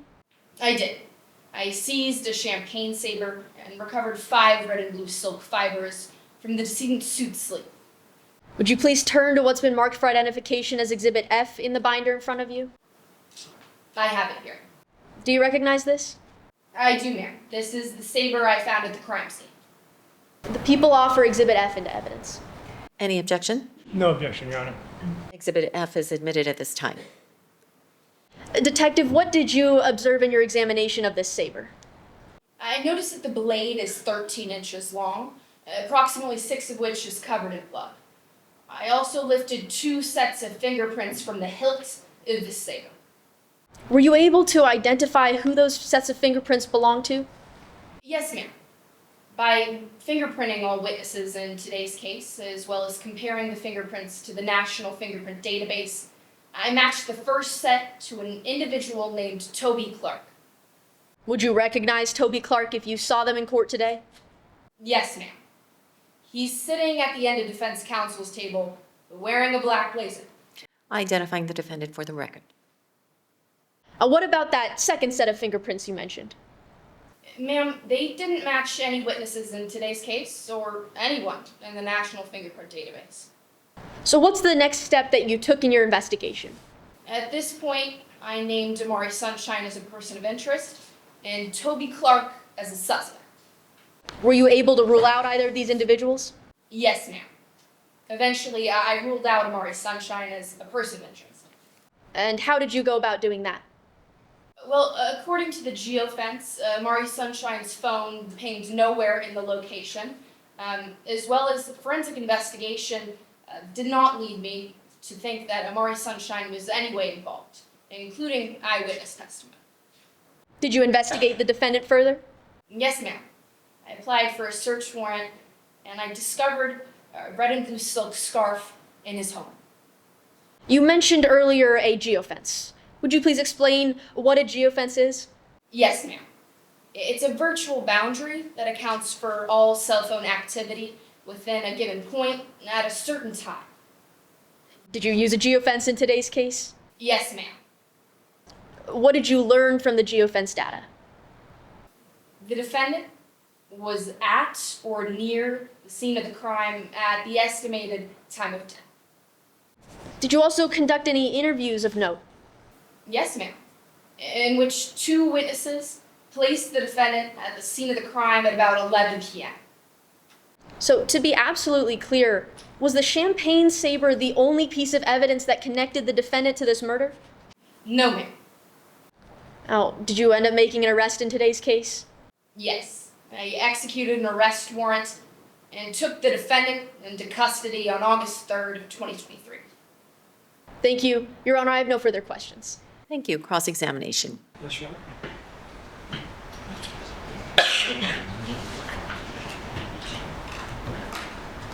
Now, Toby Clark met with you voluntarily, correct? That's right, accompanied with his lawyer. And he answered all your questions, right? Yes. And he provided you with the DNA sample? Yes, and fingerprints. Okay. Now, Clark told you that he had given the saber as a gift to Kieran on July 16th, correct? Objection, Your Honor. Hearsay. Did you wish to be heard? Yes, Your Honor. This is a party admission. Did you wish to be heard to that response? Yes, Your Honor. In Rule 8, Section Rule 9M, admission by a party opponent can only be offered against that party. As the defendant is the party of the defense side, this exception does not apply here. And that is a true statement of the law. Did you wish to be heard further? I can rephrase the question, Your Honor. All right, the objection is sustained. Motion to strike. Motion to strike is granted. You may proceed. Did you learn that Toby Clark had given the saber to Kieran as a gift on July 16th? That's what he had claimed, sir. Objection, Your Honor. Lack of foundation. Sustained. Your Honor, if I may be heard? You may. I believe this is a stipulation that Clark had given the saber to Kieran. If there is a stipulation between counsel as to aspect of testimony that could be introduced and considered by the court, then the court certainly will receive a stipulation. Yes, Your Honor. Submitted in that case. Okay, so that piece of evidence then is accepted by stipulation, regardless of whether or not it would otherwise be admissible. So Toby Clark would have handled the saber before giving it to Kieran. That's a possibility, yes, sir. All right. And you also the red and blue silk fibers. You collected this as evidence, correct? I did. They were located on the suit sleeve jacket of the decedent. And you learned that Kieran had given the scarf as a gift to Toby Clark on July 16th, right? Yes. So Kieran would have handled the scarf before giving it to Clark. That's a possibility, yes, sir. All right, let's talk about the bloody shoe print. Now, the shoe print was made by a size 41 to 42 magnate, right? That's correct. A shoe brand originating from Belgium in size 41 to 42 European. Now, Clark owns this type of shoe, correct? Yes, previously. However, he was unable to locate them to give to me or forensics. And Jerry Moyd owns this type of shoe, correct? Yes, previously. And Amari Sunshine owned this type of shoe, correct? Correct, sir. And they all wore sizes that matched the print? Yes, sir. Let's talk about the fingerprints on the saber. Now, the fingerprints were consistent with someone holding the saber with their right hand, correct? That's right. Now, Toby Clark is right-handed, correct? Yes. And Jerry Moyd is right-handed, correct? From my knowledge, that's right, sir. And Amari Sunshine is right-handed, correct? Yes, sir. All right. Moving on to the geofence data. Now, you narrowed down your search to 5 phone numbers, including Clark's, from 10 p.m. to 2 a.m., right? Correct. And one of the other numbers was Jerry Moyd's, right? Yes, Jerry Moyed's phone pinged inside her hotel room the entire time. And there were 3 other numbers, but you determined they had no connection with this case, correct? That's right. You didn't include Amari Sunshine's number in the final data set for analysis?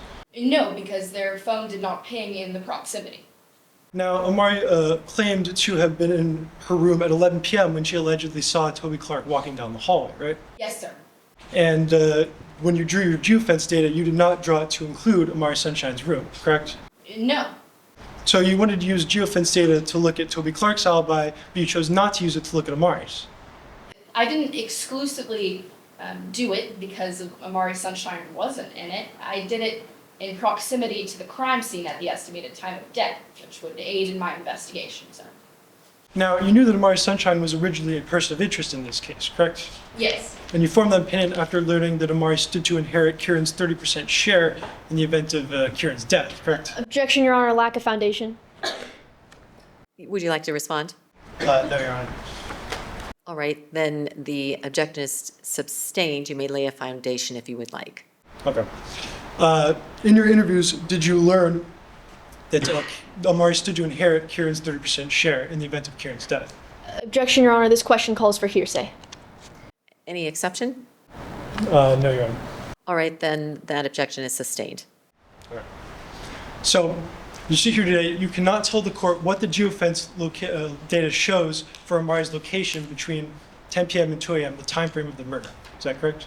I can tell you that Amari Sunshine's phone did not ping in proximity to the victim's suite. At 11 p.m., correct? Between the time that I referenced, yes. Okay, thank you. No further questions. Thank you. Any redirect? No redirect, Your Honor. May this witness be excused? She may be excused by the defense at this time. Yes, Your Honor. All right, very well. And you are excused. Thank you so much. And you may call your next witness. Prior to proceeding, Your Honor, I'd like to request a time check on behalf of both parties. Of course. Your Honor, the prosecution has 7 minutes and 9 seconds remaining, while the defense has 4 minutes and 20 seconds remaining.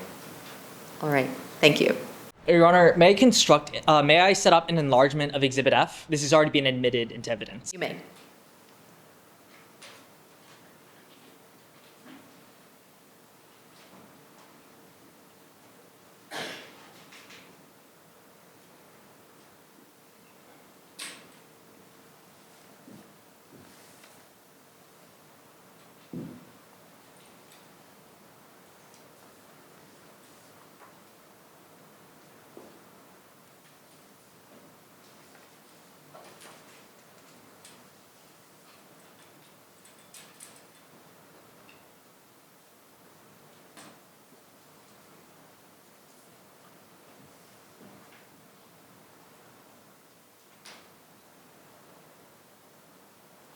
You may proceed.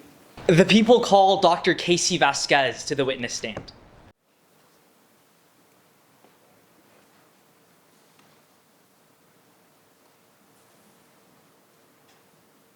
Please raise your right hand.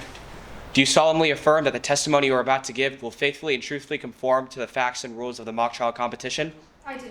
Please state your first and last name and spell your last for the record, please. My name is Casey Vasquez. That's Vasquez. You may be seated.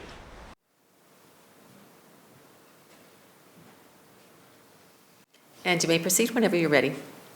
Your Honor, I'd like to note that pursuant to Stipulation 3, Dr. Vasquez is a qualified expert in the field of forensic pathology. Thank you, so noted. Good afternoon, Dr. Vasquez. Good afternoon. What do you do for a living? I'm the chief medical examiner for Kingsley County. How are you involved in today's case?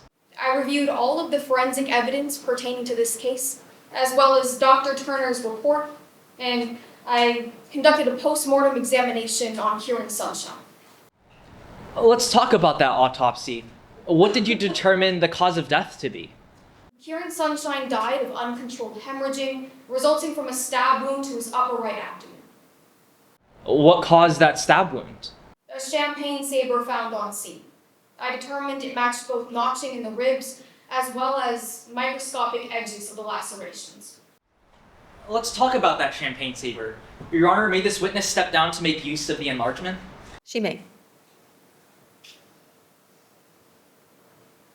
Are you able to see, Your Honor? I am, thank you. Were there any fingerprints found on this champagne saber? Yes. There were 2 sets of fingerprints, one lower on the hilt and one higher on the hilt nearest to the blade. The one higher on the hilt is consistent with someone gripping the saber. May the record reflect that this witness gestured lower on the exhibit near the hilt and higher up close to the blade. So noted, thank you. Dr. Vasquez, were you able to determine whose fingerprints were found lower on the hilt? I was given the fingerprints of Amari Sunshine, Jerry Moyet, and the defendant, and I determined that set of fingerprints belonged to none of those people. Were you able to determine whose fingerprints were found higher on the hilt? The fingerprints higher on the hilt, consistent with someone gripping the blade or gripping the saber, belonged to the defendant. Thank you, Dr. Vasquez. Your Honor, may this witness return to their seat? She may, thank you. Are the fingerprints the only evidence connecting the defendant to the crime scene? No. There were also silk fibers found at scene. Were you able to determine where those fibers came from? Yes, I compared them to a silk scarf found in the defendant's home, and I determined they were identical in both material and coloration. Now, you also mentioned that you reviewed Dr. Turner's statement. Are you familiar with her conclusion about the defendant's shoulder injury? Yes, Dr. Turner believes that a shoulder injury the defendant sustained in college would have made it difficult for him to wield the saber in this case. I disagree with that conclusion. Why do you disagree? I reviewed the MRI of the defendant's shoulder, and while there is scar tissue present, it's important to note that the saber in this case weighed only 2.5 pounds. That's not enough to prevent the defendant from wielding it in the manner that killed Kieran Sunshine. Thank you, Dr. Vasquez. Your Honor, I have no further questions at this time. Thank you, counsel. Cross-examination. Yes, Your Honor.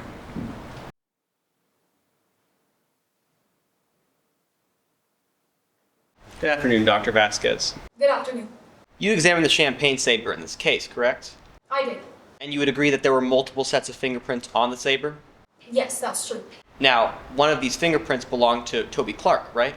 Yes, the one higher on the hilt. Now, from your cumulative review of all evidence in this case, you would agree that Toby Clark purchased the saber as a gift for Kieran Sunshine, right? That's right. You would also be aware that Toby Clark handled the saber with his hands on July 16th? That's a possibility, yes. And you would also be aware that none of the other fingerprints on the saber were matched to any other witness or person in this case? That's right. I was able to rule out anyone involved in this case. Doctor, is it fair to say that you are making an assumption that the killer was not wearing gloves? No. Why? Would you agree that a gloved killer wouldn't leave their fingerprints on the saber? Yes. And you are aware that there was a glove found in the hotel trash can, correct? Yes. However, considering all of the evidence, it is unreasonable to assume that the killer was wearing gloves. Thank you. No further questions, Your Honor. Thank you, counsel. Any redirect? No redirect, Your Honor. May Dr. Vasquez be excused? She may. Thank you very much, Dr. Vasquez. And she may be excused by the people as well. Is that correct? Yes, Your Honor. All right, thank you. And you may call your next witness. May I take down the exhibit? Please. Prior to calling our next witness, we'd like to request a time check on behalf of both parties. Of course. Your Honor, the prosecution has 4 minutes and 8 seconds remaining, while the defense has 3 minutes and 10 seconds remaining.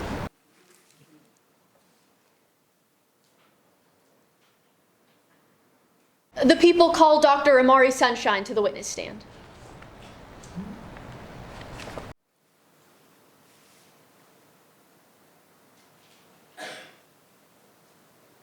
Please raise your right hand.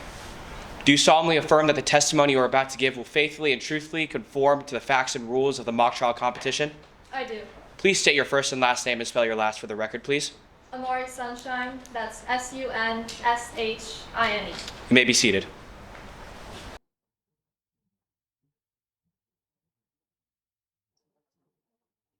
You may proceed.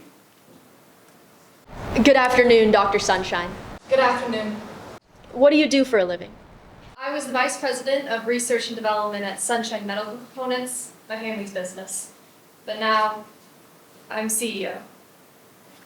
Did you know Kieran Sunshine? Of course. Kieran was my brother.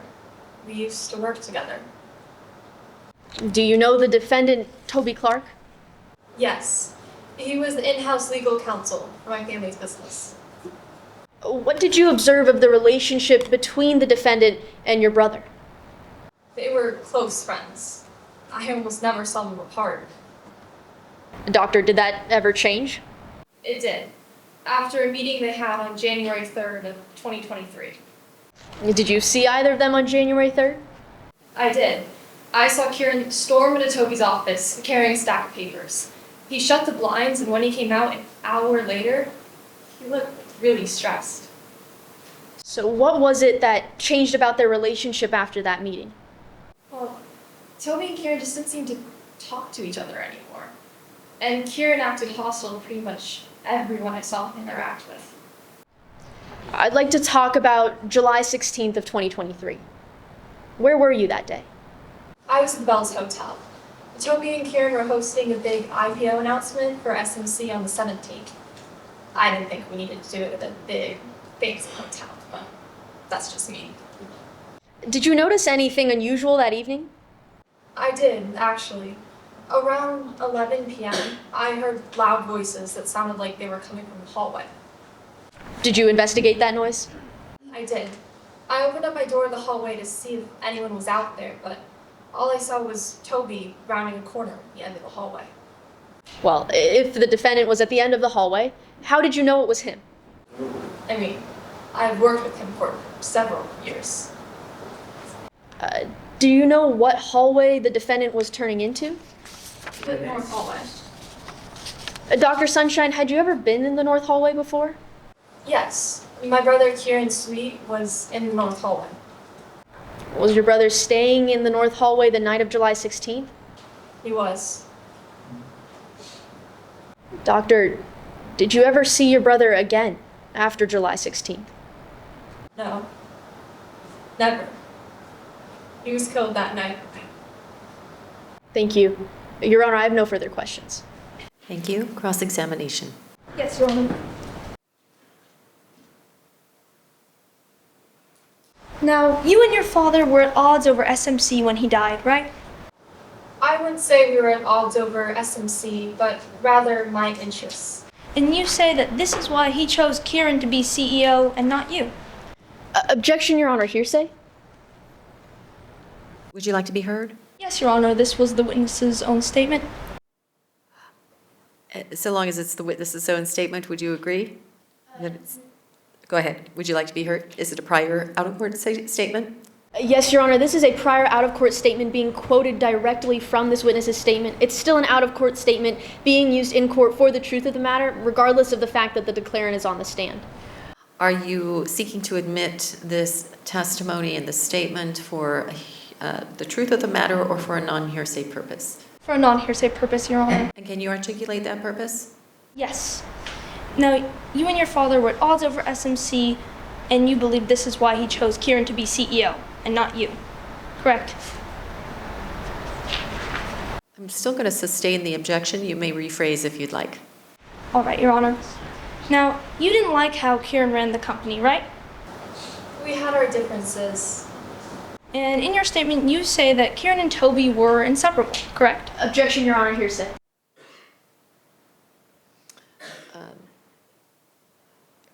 If you are laying a foundation for a prior inconsistent statement or consistent statement, you may lay that foundation, but the objection to hearsay would otherwise be sustained without an exception.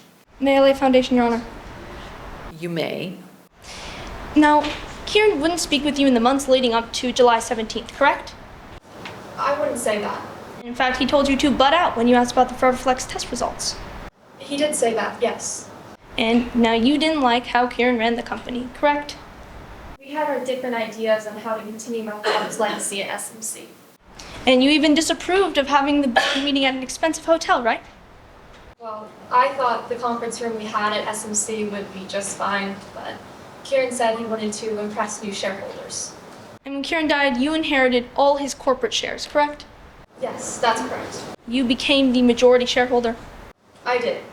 Now, you checked into the Bells Hotel on July 15th, correct? That's correct. You were there for the board meeting?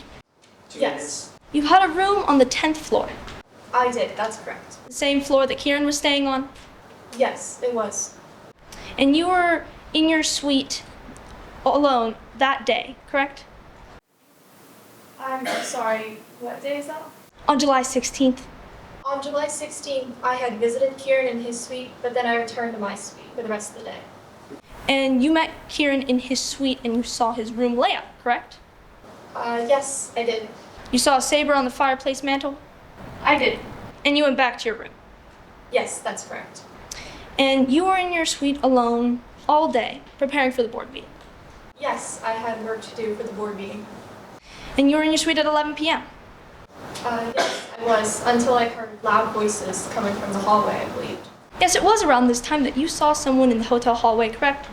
Yes, that's correct. If you'll turn your attention to Exhibit B, do you believe this to be a fair and accurate representation of the 10th floor of the Bells Hotel? Yes, it looks to be a correct representation. And the person you saw was at the end of hallway C, correct? Yes. And this was quite a long hallway, right? I believe it was. Objection, Your Honor. Our competition rules provide that a team must enter an exhibit into evidence before having a witness testify to its specific contents. That would be also consistent with the law, and this once again is Exhibit B, which has not yet been admitted. Is that correct? That's our understanding, Your Honor. All right. How would you like to proceed? Your Honor, given that the witness has identified this as a fair and accurate representation of the 10th floor of the Bells Hotel, may we ask you that we admit Exhibit B into evidence, Your Honor? Any objection? None, Your Honor. All right, thank you. The exhibit is admitted at this time. Thank you.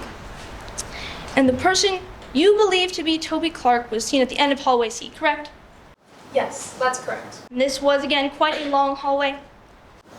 I wouldn't say so. According to this map, it was in fact 225 feet long, right?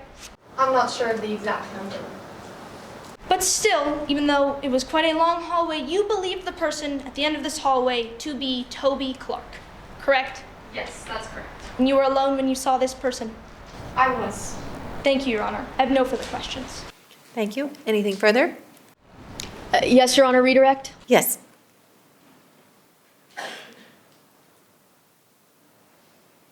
Dr. Sunshine, is it true that you're now CEO of SMC? Yes, it is. Did you want to become CEO of SMC?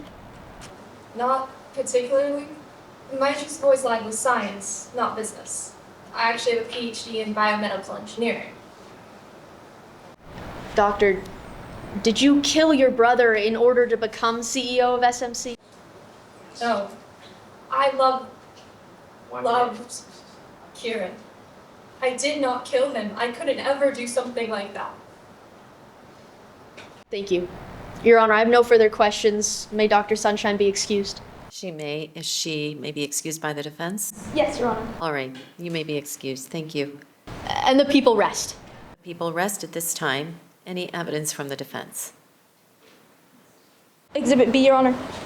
All right, I believe Exhibit B was already admitted into evidence, correct? Yes, Your Honor. All right, and do you have any witnesses you'd like to call? Yes, Your Honor. The defense calls Arian Sunshine to the stand.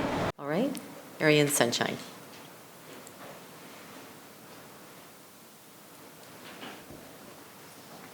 Please raise your right hand. Do you solemnly affirm that the testimony you are about to give will faithfully and truthfully conform to the facts and rules of the mock trial competition? I do. Please state your first and last name and spell your last for the record. Arian Sunshine. Sunshine. You may be seated. You may proceed. Thank you. Miss Sunshine, what is your profession? I'm the Vice President of Marketing at SMC. And do you know a Kieran Sunshine? Yes, Kieran was my older brother. How would you describe your relationship with Kieran? We got along well. And did Kieran have a role at SMC? Kieran was the CEO. Now, do you know an Amari Sunshine? Mari is my eldest sibling and the Vice President of Research and Development at the company. And how would you describe your relationship with Amari?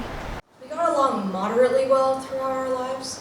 And are you familiar with Amari's relationship with Kieran? Yes. Could you describe it? It was a very troubled relationship ever since they were young and did not get better as they got older. Does a particular event come to mind? Yes, the scholarship incident. Could you elaborate? Well, Objection, Your Honor. Improper character evidence. Would you like to be heard? Yes, I would, Your Honor. This goes to the credibility of a critical government witness and is indicative of prior bad acts on that witness's behalf. Your response? Your Honor, the way I heard the question was opposing counsel asking this witness about a specific incident. I believe this is using character for specific instance conduct. And so your position is that although somebody may be able to impeach with a specific incident, that is not the purpose for which this is being proffered at this time. Yes, Your Honor. All right. Your response? Your Honor, this goes to the dishonesty of Amari Sunshine, which is proven to be in the mock trial fact packet, in which it states that if dishonesty or the credibility of a character is being mentioned and used as character evidence, it is in fact admissible. All right. The court is not sure how a quote unquote, I think it was a scholarship incident that was referred to, necessarily is indicative of credibility. What is your proffer? If the witness may explain this incident, I believe this matter will be resolved. Counsel, would you like your opposing counsel to go ahead and give the proffer before the court rules on whether or not the witness can answer the question so the court has some context? Yes, Your Honor. All right, you may go ahead and proceed with your proffer, not with the witness testimony, but what is the evidence that you are expecting the witness to testify to if the court overrules the objection? Your Honor, the witness will testify to the fact that Amari had concealed the results of Kieran's acceptance into college about 20 years ago when he had been accepted into his dream college, showing that Amari is in fact capable of concealing a crime. All right, and so your position is that is how this relates to credibility, not to quote-unquote bad character. Is that correct? It is also indicative of bad character in the idea that... But it may not be admissible for that purpose, correct? Yes. All right, counsel? Your Honor, opposing counsel is using this specific incident to illustrate a history of a strained relationship between Kieran Sunshine and Amari Sunshine. This is evidence of propensity, not credibility. Thank you, counsel. I do think that in the way that the evidence was proffered, there is a relevance to credibility in that it was the concealment aspect of the evidence. So the court is going to respectfully overrule the objection and the evidence may be presented. Go ahead. Thank you, Your Honor. Please explain this incident. Yeah, so Kieran got a full ride scholarship to his dream college, but he never found out about it because Amari got into his email, blocked all letters from that college, and also took the physical mail when it came. By the time the deadline to accept the offer had passed, Amari told Kieran we were all in the room together, and Amari laughed when Kieran became visibly upset. And you said their bad relationship continued into adulthood. Could you explain? Yeah, when our dad announced that he wanted Kieran to be CEO, Amari got angry and retaliated. How did Amari retaliate? Well, one day after he said that, Dad's vintage Bronco disappeared and showed up a month later trashed and found by the police. I saw Amari selling the stereo to the Bronco and... Objection, Your Honor. Improper character evidence. And what is your response? Again, Your Honor, I believe this goes to Amari's credibility as a critical government witness and the fact that he has concealed crimes for the duration of his youth to his adulthood. Did you wish to respond with regard to, I believe she's asking to introduce it as conduct of moral turpitude, perhaps? Yes, Your Honor. This specific instance of Amari stealing a car and later reselling it is evidence of the poor relationship between Amari Sunshine and Kieran Sunshine, specifically as it relates to their father's will. This is character evidence being used to show conduct in conformity. Thank you, counsel. It clearly cannot be used to show conduct in conformity, but what we have here is a murder, not a auto theft. The court is going to allow the evidence for the limited purpose of impeaching the credibility of Amari. Thank you, Your Honor. And now you said their bad relationship continued into adulthood and Amari had dealt with this stereo of the Bronco. Could you please continue? Your Honor, may I re-raise my character objection? Opposing counsel just mentioned she's using this to show a history of bad character between the two. Correct. And for that purpose, that incident would not be admissible.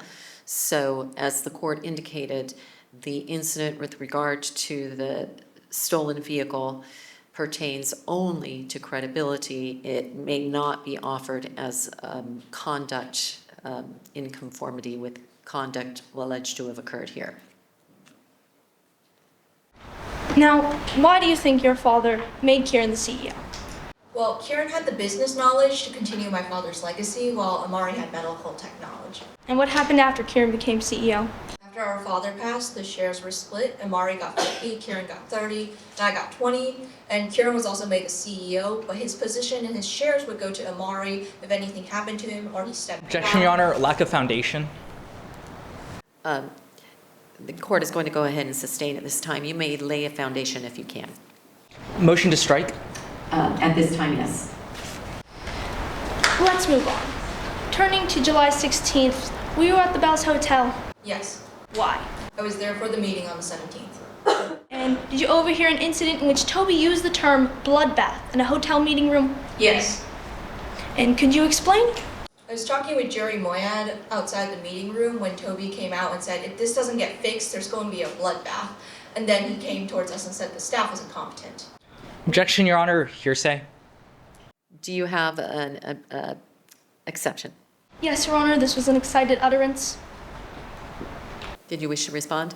Yes, Your Honor. We agree that the first part may be considered an excited utterance. However, Toby Clark explaining why they later made that statement shows that they have calmed down enough to make an explanation. This is not an excited utterance. And the court would agree with that as to the latter part of the statement. So the first part of the statement is in with regard to, I believe the statement may have already been introduced by the people, but the latter part would not be admissible as an excited utterance. You may proceed. Motion to strike, Your Honor. To strike that portion of the answer, yes. Now, did you speak with Kieran on July 16th? Yes, I went and talked to him after that. And where did you speak with Kieran? I went to see him in his suite. And did you happen to observe anything on the fireplace mantle while you were in his suite? I saw a saber on the mantle and Kieran told me it was a gift from Toby. Thank you. I have no further questions. Thank you. Cross-examination.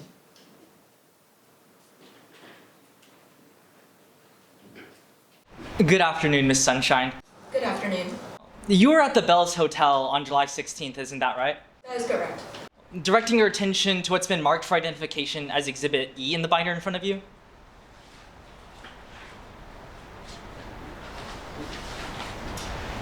Yeah. This is a scarf you saw the defendant wearing that day. That is correct. Is it a fair and accurate depiction of that scarf? Yes. The people offer Exhibit E. Any objection? All right, the exhibit is admitted. This was the same scarf you saw the defendant tugging on in the afternoon. Yes, that is correct. Oh, later that day, as you mentioned, you visited Kieran in his room? Yes. That was on the 10th floor of the Bells Hotel. Yes, that is correct. In the north hallway. It is where he resided. Let's talk about some of the incidents you mentioned on direct. You never saw Amari Sunshine threaten Kieran, did you? No, I did not. You've never seen Amari Sunshine act violent towards Kieran? No. Thank you, Miss Sunshine. Your Honor, I have no further questions at this time. All right, and Your Honor, may this witness be excused? yes, and may be excused by the people as well? Yes, Your Honor. All right, thank you. And the defense may call its next witness. Calling Dr. Parker Turner to the stand.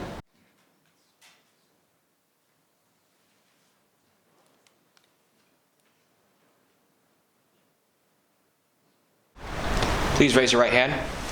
Do you solemnly affirm that the testimony you're about to give will faithfully and truthfully conform to the facts and rules of the mock trial competition?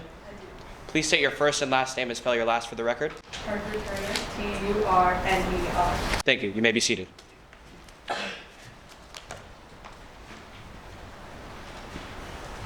You may proceed. Doctor, what is your occupation? I've been a forensic pathologist for 20 years. Can you summarize your educational background? Yes, I have a bachelor's degree in chemistry and I'm currently a medical doctor. Have you testified as an expert in criminal trials before? Yes, I have. Do you typically testify for the defense or for the prosecution? I testified for both sides. Were you asked to review medical records and evidence for this case? Yes. Did you review the champagne saber? Yes. And in your professional opinion, could Toby Clark have used this saber with sufficient force so as to cause the fatal wound? No. Please explain. Of course, the champagne saber is typically dull and lightweight, meaning the perpetrator would need to use significant force when driving it into the abdomen. Given the large amount of scar tissue that I examined via an MRI, Toby Clark could not have generated that amount of force. Doctor, are you familiar with the fingerprint evidence? Yes. What is your opinion on its reliability? It is not reliable. Toby Clark had handled the saber, including when he gave it to Kieran as a gift, so naturally he would have left fingerprints on the saber. Additionally, there was a second set of prints that were not identifiable.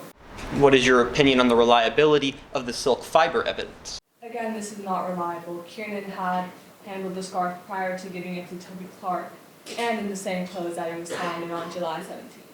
Doctor, what is your opinion on the reliability of the shoe print evidence? It's inconclusive. The actual shoe that left the print was never found. Doctor, are you familiar and experienced with computer technology and the use of police investigations? Yes, I am. And are you familiar with the geofence evidence in today's case? Yes. And what is your opinion on its reliability? Objection, Your Honor, calls for an improper expert opinion. Would you like to be heard? Yes, Your Honor. Although this witness just testified that they have a background with computer enhanced investigation techniques, we've heard nothing as to how this witness would have any experience or expertise with geofence data specifically. Your response? Your Honor, it is a stipulated fact that this witness is an expert in the case, and this includes the geofence evidence. I believe that I may have seen that, but I will rely on counsel with regard to the stipulations. Your Honor, at the beginning of this witness's testimony, she testified that she was serving as a forensic pathologist. She simply has a background in computer-enhanced investigation techniques. All right, then perhaps pursuant to the stipulations and the rules, the witness can, or you can lay the foundation through the witness as to any further expertise.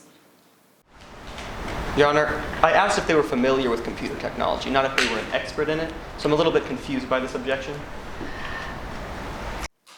I think what counsel's objection is having her testify as an expert in an area where she has not yet said she is an expert, but it sounds as if there may be a stipulation and therefore a basis upon which she can testify that she is an expert in that area as well. Is that correct? No, Your Honor. The stipulation simply states that Dr. Parker Turner and Dr. Casey Vasquez are qualified experts and can testify to each other's statements. We believe that to mean that they are experts in forensic pathology, which is what this witness initially stated. All right. So counsel's position is that this new area of expertise does not fall within the stipulation. However, she may be able to still be qualified, and you may lay a foundation if you would like. Doctor, are you experienced with the use of computer technology in criminal investigations? Yes, I am. And have you reviewed the geofence evidence in this case? Yes, I did. And in your opinion, is this geofence evidence reliable? Your Honor, I'd like to raise my objection. Would you like to voir dire on the expertise before the court makes a finding of whether or not she's an expert? Your Honor, I can also take this up on cross. All right, excellent. All right, you may proceed. Would you like me to repeat the question? No, it's okay. I believe it is a gross exaggeration of the geofence data to assume that it proves Toby Clark was near the victim's room at the time of the murder. The only thing that the geofence data conclusively proves is that Toby Clark's cell phone was in the Bells Hotel on the night that Kieran died. Additionally, geofence data has a known margin of error of hundreds of feet, particularly when pulling data from buildings with multiple floors. Thank you. No further questions, Your Honor. All right, and you may proceed.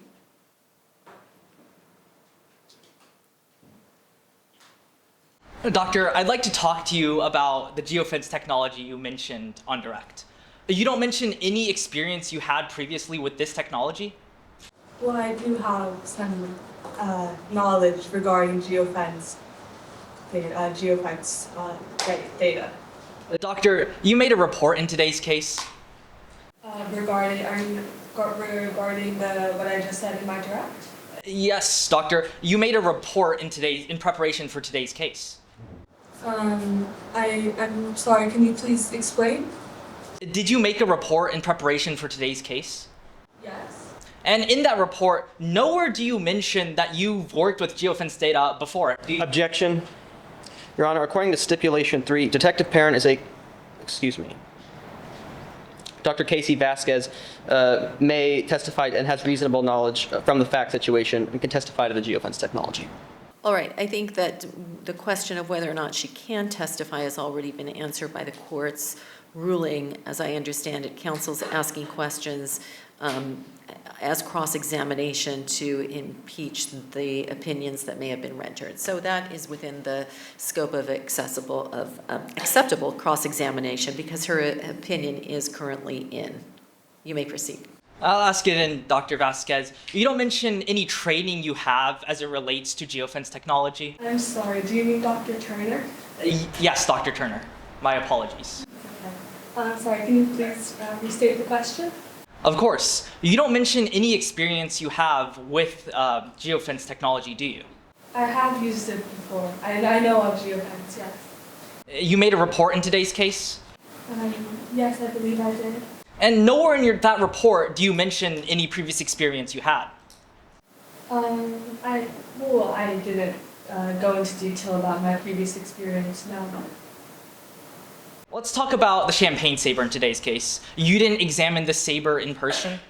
No, but I did see the two fingerprints, one that was Toby Clark's and the other that was unidentifiable. Bringing you back to my question, Dr. Turner, you didn't examine the saber in person?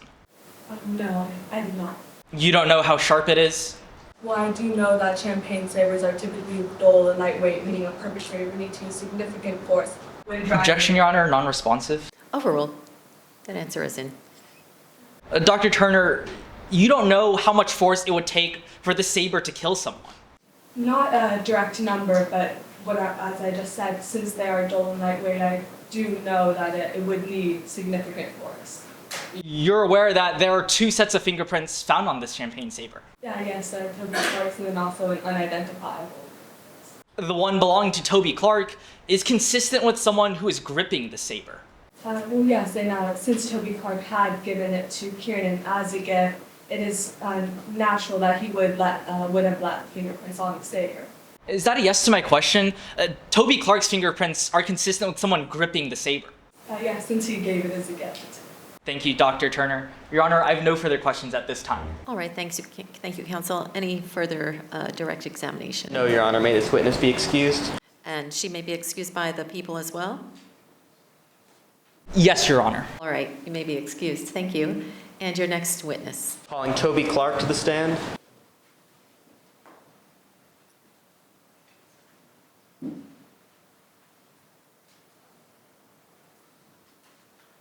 Please raise your right hand.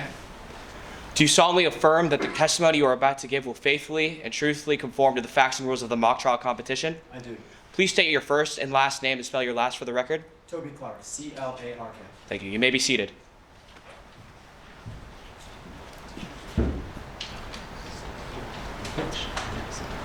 Good afternoon, Mr. Clark. Good afternoon. What is your occupation? I work as general counsel at SMC. Do you have a law degree? I do.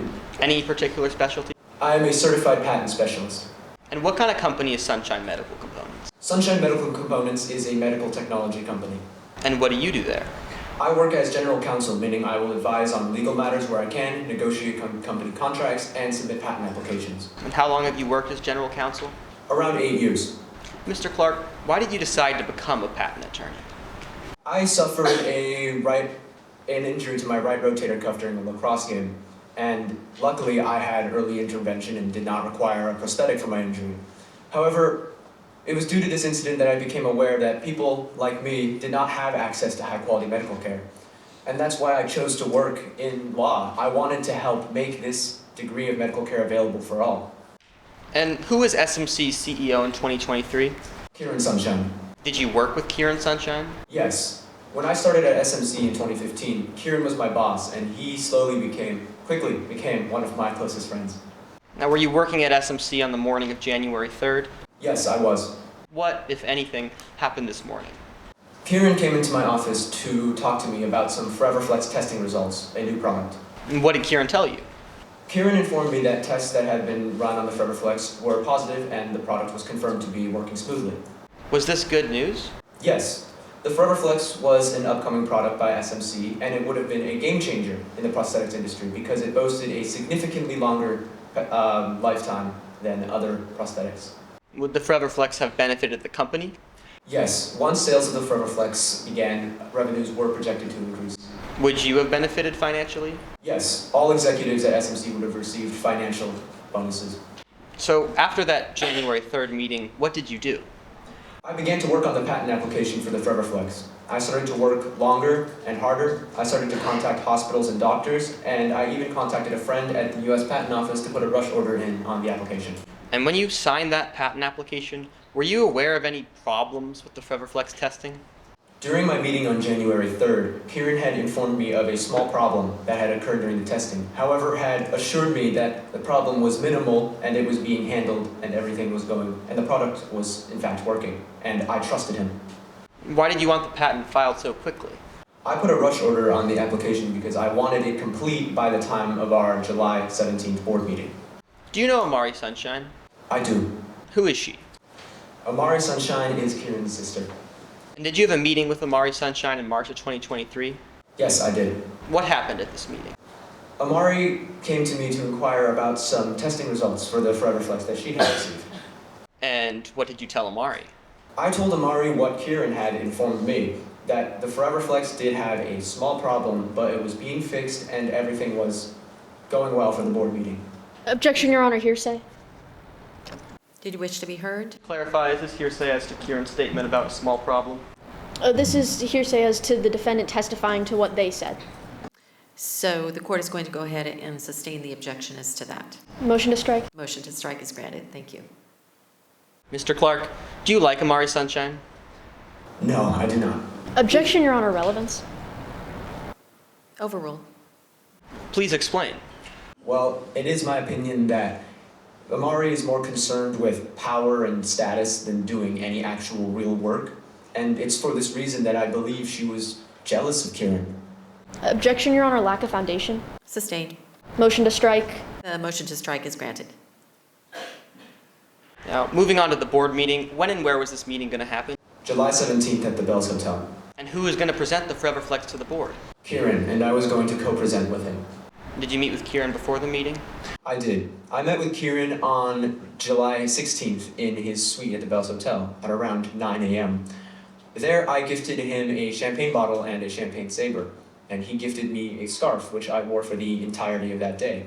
However, it was during that confrontation I noticed he looked troubled, so I asked him what was bothering him. Objection, Your Honor, lapsing into narrative. I'll go ahead and sustain that. You may ask your next question so that it does not become a narrative. And what happened in this meeting with Kieran? In this meeting with Kieran, he informed me that the clinical trials that have been done on the Forever Flex showed its metal caused bacterial infections within patients. Apparently, he had known this since January 3rd. Then what happened? Kieran told me, I realized that I had been lied to. Kieran had lied to me. And I realized that the patent I had signed was based on false information. I should have checked the results myself, but I had trusted Kieran because he had done all the research and he was my friend. Mr. Clark, how did you respond? Kieran told me that he was going to lie to the board to buy time because in truth, SMC was in financial trouble and if the Forever Flex failed, we could go bankrupt. So then what happened? I begged Kieran to tell the truth, but he refused, so we started to argue. At this point, how did you feel? I was shocked. I was betrayed. My friend, who I had known for 8 years, had lied to me. Did you see Kieran later that day? Yes, while we were setting up a meeting space for the board meeting that would happen the next day. Did you lose your temper during this meeting? Admittedly, yes, I did. While we were setting up, the staff ran into technical problems with the projector, and I yelled at them, "There's going to be a bloodbath if this isn't fixed." And where was Kieran when this happened? Kieran was behind me when I made my comment, as we were both walking out of the meeting space. And who was this comment directed toward? I directed my comment towards the hotel staff. Would you see Kieran after this? No, I went back to my room for the rest of the day. And what did you do for the rest of the day? I worked and prepared for the board meeting. It was around 11 p.m. I finally left my room to go to the 24-hour gym at the hotel. Did you see anyone while you were in the gym? No, I was alone. How long were you in the gym? Around 2 hours. Mr. Clark, let's move to July 17th. Did you go to that board meeting? No, I did not. Why not?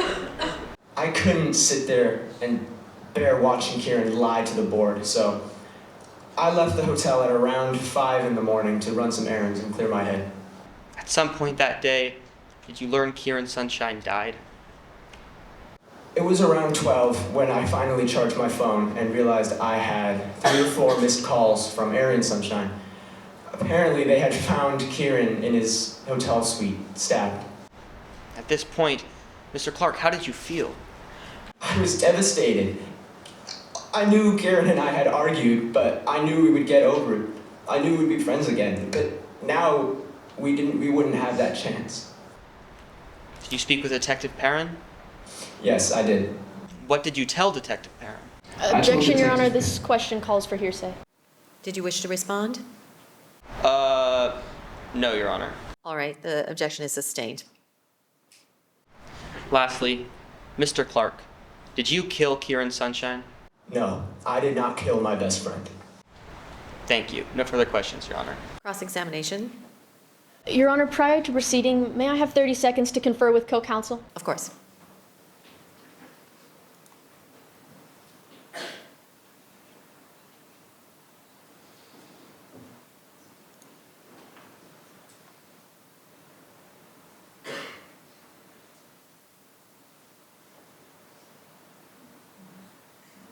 Your Honor, prior to proceeding, I'd like to request a time check on behalf of both parties.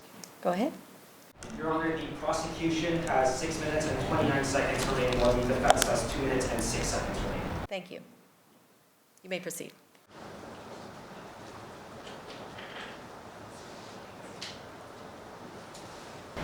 Mr. Clark, I'd like to talk about January 3rd of 2023. You testified on direct examination you had a meeting with Kieran Sunshine that day, That is correct. in which he told you the Forever Flex results were amazing. Correct. According to you, that's all you two discussed in that meeting. I came away from that meeting with that conclusion. But that meeting lasted an hour long, Correct. and when Kieran Sunshine entered, he closed both the door and the blinds of your office. That is correct. 2 days later, you filed for a patent for Forever Flex based on what you learned of the results. Correct. Mr. Clark, you had access to those Forever Flex test results starting January 3rd. That is correct. As corporate counsel, I would have had access to those results. And you're aware that the information contained in the patent application you filed is false. Correct. I based my patent off of what Kieran had told me, and I did not check myself because I trusted him. I'd like to be clear. That means if you did in fact know about the Forever Flex test results when you filed for that patent application, you could be found liable for fraud.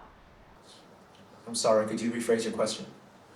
If you knew about the Forever Flex test results when filing the patent application, you could be found liable for fraud. You understand that, right? That is correct. Now, as far as you know, not a single other person knew about the problems with Forever Flex. No, not to my understanding. As far as you know, not a single other person knew that you knew about the problems with Forever Flex. On January 3rd, I did not know about such problems. I was only made aware of them on July 16th. Kieran Sunshine was the only person who knew you knew about those problems, isn't that right? Kieran informed me of these problems on July 16th. But if it came to light that you had known about those problems, Mr. Clark, you could lose your job at SMC. That is correct. You could lose your law license. That is correct. You could even go to jail. That is correct. I'd like to talk about the board meeting on July 17th of 2023. You spent months preparing for this board meeting. Correct. You even expedited a patent application for the sake of presenting it at this board meeting. That is correct. Now, you testified on direct examination about an argument you had the day prior with Kieran Sunshine, Correct. around 9 a.m. Correct. According to you, that's when Kieran Sunshine told you he planned to lie at the board meeting. Correct. That is when he revealed to me the truth about the Forever Flex results. And you testified that you couldn't stand to watch him lie the next day. That is correct. I wanted to remove myself from that situation. But Mr. Clark, isn't it true that you continued preparing for the board meeting the entire rest of the day after that argument? That is correct. I made my decision that night. You took marketing calls? Correct. You even set up the meeting space with Kieran Sunshine? Before the marketing calls, but after our initial meeting, yes. But as you testified, you decided to skip the board meeting sometime later that night. That is correct. Your phone died that night. Correct. When I was in the gym. You didn't bother charging it. I did not. You left the Bells Hotel the next morning at 5 a.m. That is correct. Your phone was still powered off. That is correct. You didn't inform a single person you were leaving the Bells Hotel. That is correct. You didn't inform a single person that you were skipping the board meeting. That is correct. And as you testified, you were supposed to co-present at that board meeting. That is correct. When you left the Bells Hotel, you went immediately to get your car cleaned. That is correct. I did go run some errands. And immediately to dry clean all of your clothes. Correct. It was then, Mr. Clark, that you finally felt calmer. You could say. You felt calmer because you had fled the scene of Kieran Sunshine's murder. Objection argumentative and badgering the witness. It's a bit argumentative. Withdrawn, Your Honor. All right, thank you. Thank you, Mr. Clark. I have no further questions. And anything further? Redirect? No, Your Honor. May this witness be excused? He may. And so, Mr. Clark, you go ahead and take a seat back next to your attorney. Any further evidence from the defense? The defense calls Nick Yang to the stand. All right.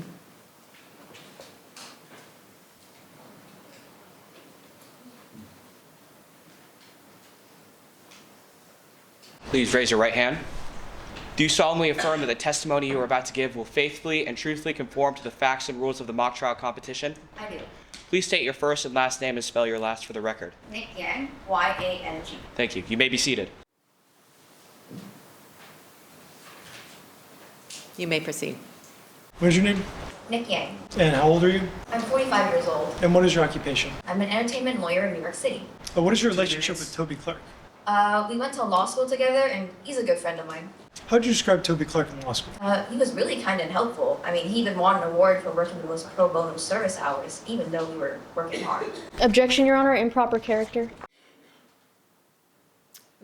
Did you wish to be heard? Yes, Your Honor. Go ahead. Character evidence to the defendant's character is admissible. Your Honor, may I be heard? You may.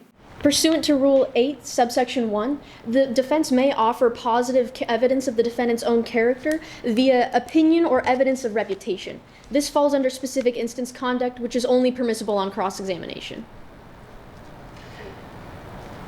You may rephrase your question. Your Honor, if I... Yes, go ahead. This is not one specific instance. This witness knew Toby Clark throughout law school. And so that is the way that the court heard this evidence, that it was really more character of generosity and such, not a specific incident. Go ahead. Your Honor, it's our understanding that this witness specifically testified to a humanitarian award that the defendant had earned in law school. This is what our objection is directed towards. All right. Did you wish to be heard further on the specific issue of the humanitarian award? Your Honor, this witness will testify to multiple instances of Toby Clark's good character, not just this specific award. I think that's exactly what the objection is. Is that correct? Yes, Your Honor. All right. So the witness may testify as to the good character of the defendant for any character that is relevant, character trait that is relevant to the offense for which he is on trial, and actually credibility as well, because he has testified as a witness, but not specific instances of conduct. What was Toby Clark's character like in law school? I mean, he was really kind and helpful. He was always helping other people with their work or studying. And did his behavior change after law school? No, not at all. He became a patent attorney because he wanted to work in the tech sector and make medical care more accessible. Objection, Your Honor. Speculation. The court is going to go ahead and sustain that unless a foundation can be laid, and that could call for hearsay. Motion to strike pending foundation? Yes, that motion is granted. How do you know that he was... Sorry, can you repeat your answer to the previous question? Yes, he had said that he wanted to become a patent attorney because he wanted to work in the tech sector. In that case, Your Honor, objection hearsay. All right. And did you wish to be heard? Is there any exception? It is a hearsay objection. No. Okay, then the motion to strike is granted, and the court sustains that objection. Have you had the chance to see Toby Clark much since law school? No, not in these recent years, but we used to meet up at least once. And do you know if it's the same person he was in law school? I believe so. I still keep up with him on social media, and I know he still takes up pro bono cases. I believe he represented a child's family for free last year. Objection, Your Honor, as to specific instances of conduct under character. Sustained. Motion to strike. That is granted. Thank you. No further questions, Your Honor. All right, cross-examination.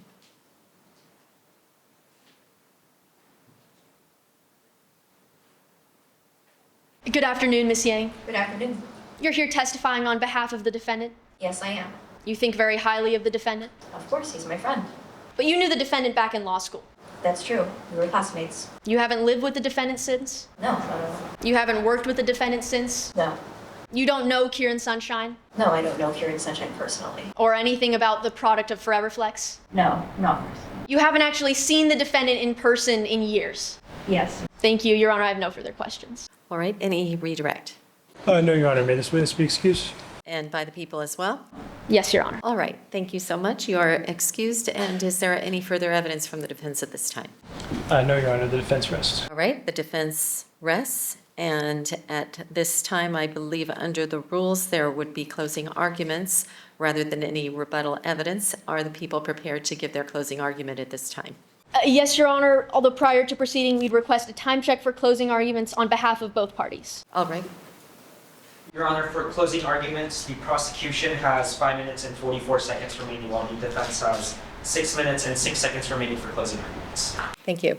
And you may proceed. May it please the court. It's July 16th, and Kieran Sunshine tells the defendant he's going to come clean about the problems with Forever Flex.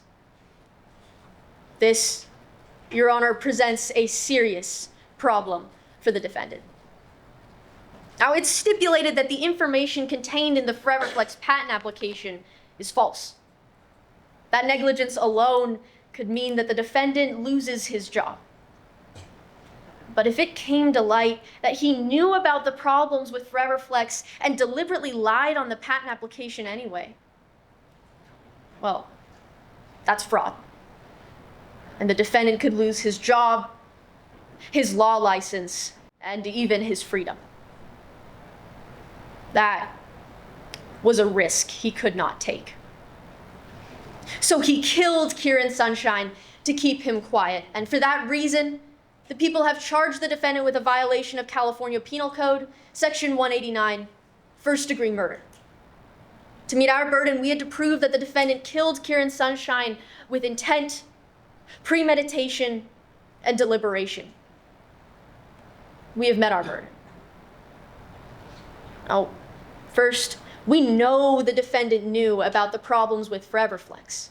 You heard from multiple witnesses about the meeting on January 3rd. In which Kieran Sunshine ran into the defendant's office, closed the door, closed the blinds, and when he emerged an hour later, his relationship with the defendant had fractured. According to the defendant, all Kieran had said was that the Forever Flex results were amazing. That's not reasonable. But until now, Kieran Sunshine was the only person who knew the defendant knew about the Forever Flex test results. The only person who could implicate the defendant in fraud and end his career.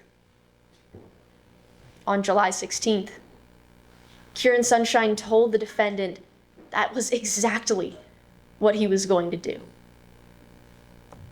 We've proven intent. Now, the defense also tried to call into question specific pieces of physical evidence. Your Honor, we agree that in isolation, one of these pieces of evidence wouldn't conclusively link the defendant to the crime scene, but it's not the evidence in isolation that matters. It's the totality of the circumstances. So let's look at the totality of the circumstances in today's case. The defense might be able to explain away the defendant's fingerprints on the murder weapon alone. What they claimed was the only evidence that tied him to the murder in today's case. But in the context of fibers from the defendant's silk scarf found on Kieran Sunshine's dead body, geofence data placing the defendant near the scene of the crime at the time of the murder, and eyewitness testimony from both Jerry Moyad and Amari Sunshine placing the defendant at the scene of the murder, as well as testimony of a history of tension between the decedent and the defendant leading up to July 16th, Your Honor, there is no room left for reasonable doubt. There is simply no reasonable explanation for all of that evidence than the defendant. But if there is any doubt left in the court's mind, we need only look to the defendant's actions after the murder. The defendant had been preparing for this board meeting for months. He expedited a patent application simply to be able to present it at that board meeting. And yet on the morning of July 17th, he left at 5 a.m. with his phone off without telling a single person. Your Honor, how could the defendant leave to skip a board meeting he was supposed to present at? Unless somehow he knew there wasn't going to be a board meeting at all that day. The defendant tried to tell you, I just couldn't stand to watch Kieran lie at the board meeting. But he also admitted that once he found out the decedent planned to lie, he continued setting up for that board meeting, taking marketing calls and setting up the meeting space. He only decided to leave the night of July 16th, after killing Kieran Sunshine. Today, we've made it absolutely clear that if Kieran Sunshine came clean to the board about the problems with Forever Flex, the defendant who had committed fraud for the sake of that patent application would have lost everything. And that was a risk he could not take. For these reasons, we ask that you find the defendant guilty of first-degree murder. Thank you. Thank you, counsel. And defense? Sure. Your Honor, there is simply no direct evidence against my client, and the prosecution has not proven beyond a reasonable doubt that Toby Clark committed this crime. First, let's look at the physical evidence. Now, Clark's fingerprints on the saber might be suspicious if it weren't for the fact that Clark had given the saber to Kieran as a gift. For the red and blue silk fibers, again, those could be troubling if it weren't for the fact that Kieran is the one who gave the scarf to Clark. For the bloody shoe print, well, Jerry and Amari own the exact same type of shoe, and they all wore sizes that matched the print. Plus, none of those shoes were ever found anyway. And the geofence data simply cannot be relied upon either due to its margin of error. Your Honor, none of the prosecution's physical evidence implicates my client, and their witnesses are not much better.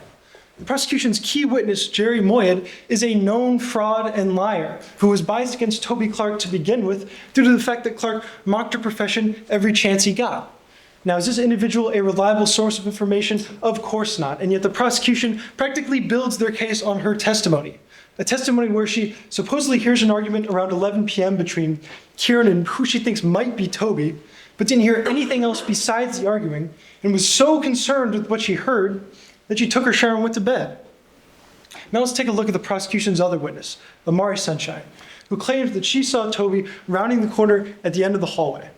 But Amari's room is roughly 200 feet away from where this person would have been, 2/3 of a football field. There is absolutely no way Amari could have seen who this was, and yet she offered Clark's name to the detective anyway. In fact, while she was a person of interest, Amari offered a lot of information about Clark to the detective. And if her claim about seeing Clark at the end of the hallway can be invalidated by simple measurements, then what else was Amari making up? Or more importantly, why? Why was Amari so eager to get the detective's attention off of herself? Now, we know that growing up, Amari and Kieran had a tense rivalry, constantly competing with one another. But when their dad chose Kieran to become the CEO instead of Amari, this rivalry from Amari's perspective turned into hatred. It wasn't supposed to be that way. Amari was the eldest child, and she was stepped over by her own father, cast aside as Kieran took what should have been hers. Amari became consumed by a jealousy and a bitterness that only grew more and more painful as time went on. And then, on the eve of what seemed to be Kieran's greatest achievement, Amari simply couldn't take it anymore. Amari Sunshine would murder her brother that night, go on to inherit his shares, take a long-desired place as CEO and majority shareholder, and continue on her dad's legacy the way she thought it was meant to be continued. It all went according to plan. Now, we've established a motive for what Amari did, but what about opportunity? Well, Amari had a room in the same hotel as Kieran on the same floor. Amari met Kieran in Kieran's room and would have seen the saber sitting on the fireplace. On the night of the murder, nobody's able to say where Amari was besides Amari. And we know from the prosecution's own expert witness that the time of death was between 10 p.m. and 2 a.m., a 4-hour window in which Kieran could have been killed. Clearly, Amari had ample opportunity to commit this crime. And looking at the physical evidence, Amari's shoe size and shoe type matches the print found at the scene. We know that Amari is right-handed, and we know that there are fingerprints on the saber completely unaccounted for. We also know from the prosecution's own witness, Jerry Moyed, that there was a blue latex glove found in the hallway, one which the killer could have used to conceal the fingerprints altogether. And unlike Toby Clark, Amari doesn't have a rotator cuff injury that prevents her from committing the stabbing altogether. Your Honor, regardless if there's enough evidence to convict Amari Sunshine, there is certainly enough to point towards Amari as a reasonable alternative to the defendant. And when there's a reasonable alternative, there is reasonable doubt. And when there is reasonable doubt, the defendant must be acquitted. Now, call this investigation botched would be an understatement. The detective in this case knew everything I just told you about Amari and logically had Amari as a person of interest. But when the detective met with Amari Sunshine, Amari was able to skew the detective's attention away from herself and onto Clark. Or maybe the detective had paid more attention to Amari Sunshine instead of letting her slip away, things would have turned out differently. But unfortunately, that's not what happened here. Your Honor, the prosecution has haphazardly pieced together this case, trying to project the image of a sound argument. But if you pull back the curtain, you'll find that there is simply nothing there. Lack of physical evidence, a motive that is based on unreliable witness testimony, and an opportunity that is shared by multiple other people. But they're still forced to build their case on this unstable foundation precisely because they have nothing else of substance to offer the court. They're grasping at straws, Your Honor. They've come up empty-handed. We humbly request that you find the defendant not guilty. Thank you. Thank you, Mr. Blitch. And are you ready to proceed with the final argument? Yes, Your Honor. All right, go ahead. Let's talk about the defense's alternate suspect.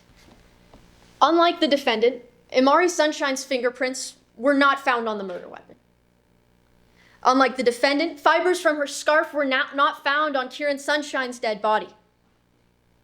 Unlike the defendant, Amari Sunshine's phone did not ping within the geofence surrounding Kieran Sunshine's suite at the time of his death. Unlike the defendant, Amari Sunshine was not seen and heard by two separate eyewitnesses the night of the murder.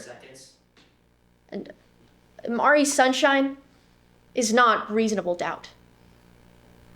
And unlike the defendant, maybe Amari Sunshine got the CEO position, but at the cost of losing her little brother, whereas Toby Clark stood to lose everything if Kieran Sunshine came clean. That was a risk he couldn't take. So we ask that you find the defendant guilty. Thank you. Thank you, Mr. Truh and Mr. Blitch. Your Honor, the prosecution just spent most of the rebuttal talking about physical evidence that is easily refuted and witness testimony that is unreliable. And they're forced to talk about those things precisely because they have nothing else. They're grasping at straws. They are throwing spaghetti at the wall, but none of it has stuck. Amari Sunshine is still a reasonable alternative. There is still reasonable doubt, and the defendant must be acquitted. Thank you. Thank you both. And at this time, does either team wish to consult with their coaches? There are no irregularities from the people, Your Honor. All right. And from the defense? No irregularities, Your Honor. All right. Very well. I want to thank both counsel and both teams for their advocacy as well as their civility towards one another in this very important case. The people have the burden of proving the charge beyond a reasonable doubt. It is a high burden, and the defense has proposed some things for the court to think about. However, the people have met those arguments head-on in the presentation of the evidence as well as in their arguments. And so the court does find at this time that the defendant is guilty and the people have met their burden of proof of beyond a reasonable doubt. And at this time, I think everybody wants to applaud these professional level attorneys. So.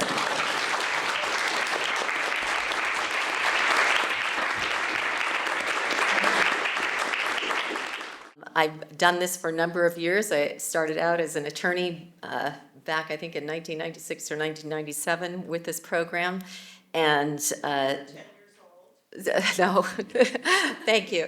And for the past 10 years, I've had the honor of being a presider. And every year, I think somebody mentioned, every year the bar gets higher.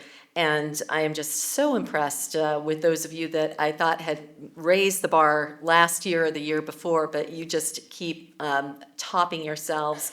And you also are giving your newer teammates the gift of your enthusiasm, and I can sense that you are all real teammates encouraging one another. And that really is part of the culture that we have amongst the legal community here in Monterey County that I think is very special. And I mentioned the civility that you all have. That's something that's very important for everybody who practices law here.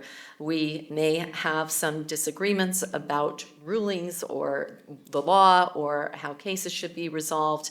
And so those things are all worked out in court under the rules of court. And when everybody leaves, they recognize that each person is a professional and an individual that has a life and a family and humanity. And all of that is so important because the purpose of having our legal system is so that we can come into a courtroom and have people advocate and do so to resolve problems and questions and disputes that people have without resulting in violence. So it is a tremendous calling, and I hope that some of you choose to follow it through, but regardless of what you decide to do, you're very well poised to do it in the future. It's also wonderful to see a lot of new faces every year, and it's also nice to see some returning faces. There are a number of folks in this courtroom whose kids are here, and actually Scarlett's grandfather was the person who gave me my first job offer in the district attorney's office. And then I had the honor of working with her mother. Well, when I say working with, I suppose that's a term of art because we were on opposite sides of the table. She's a phenomenal attorney, especially with regard to juvenile cases. And so it's great to see Scarlett participating. But I know that there's a lot of folks in here, perhaps like me, never had met an attorney before or had any experience with a family member. I don't think I met an attorney before I went to law school. But this is a profession that is open to everyone. So I wanted to also commend the attorneys for their use of the rules, as well as really not only knowing, like all the witnesses, the statements, but also knowing all of the stipulations and really knowing your rules of evidence and using those rules of evidence to your advantage. You, both sides made great objections and you were prepared for the responses on the other side, and you were able to do quite a bit of back and forth. And that too is what we do in court in terms of, you know, is it really impeachment or is it character evidence? And you all did a great job.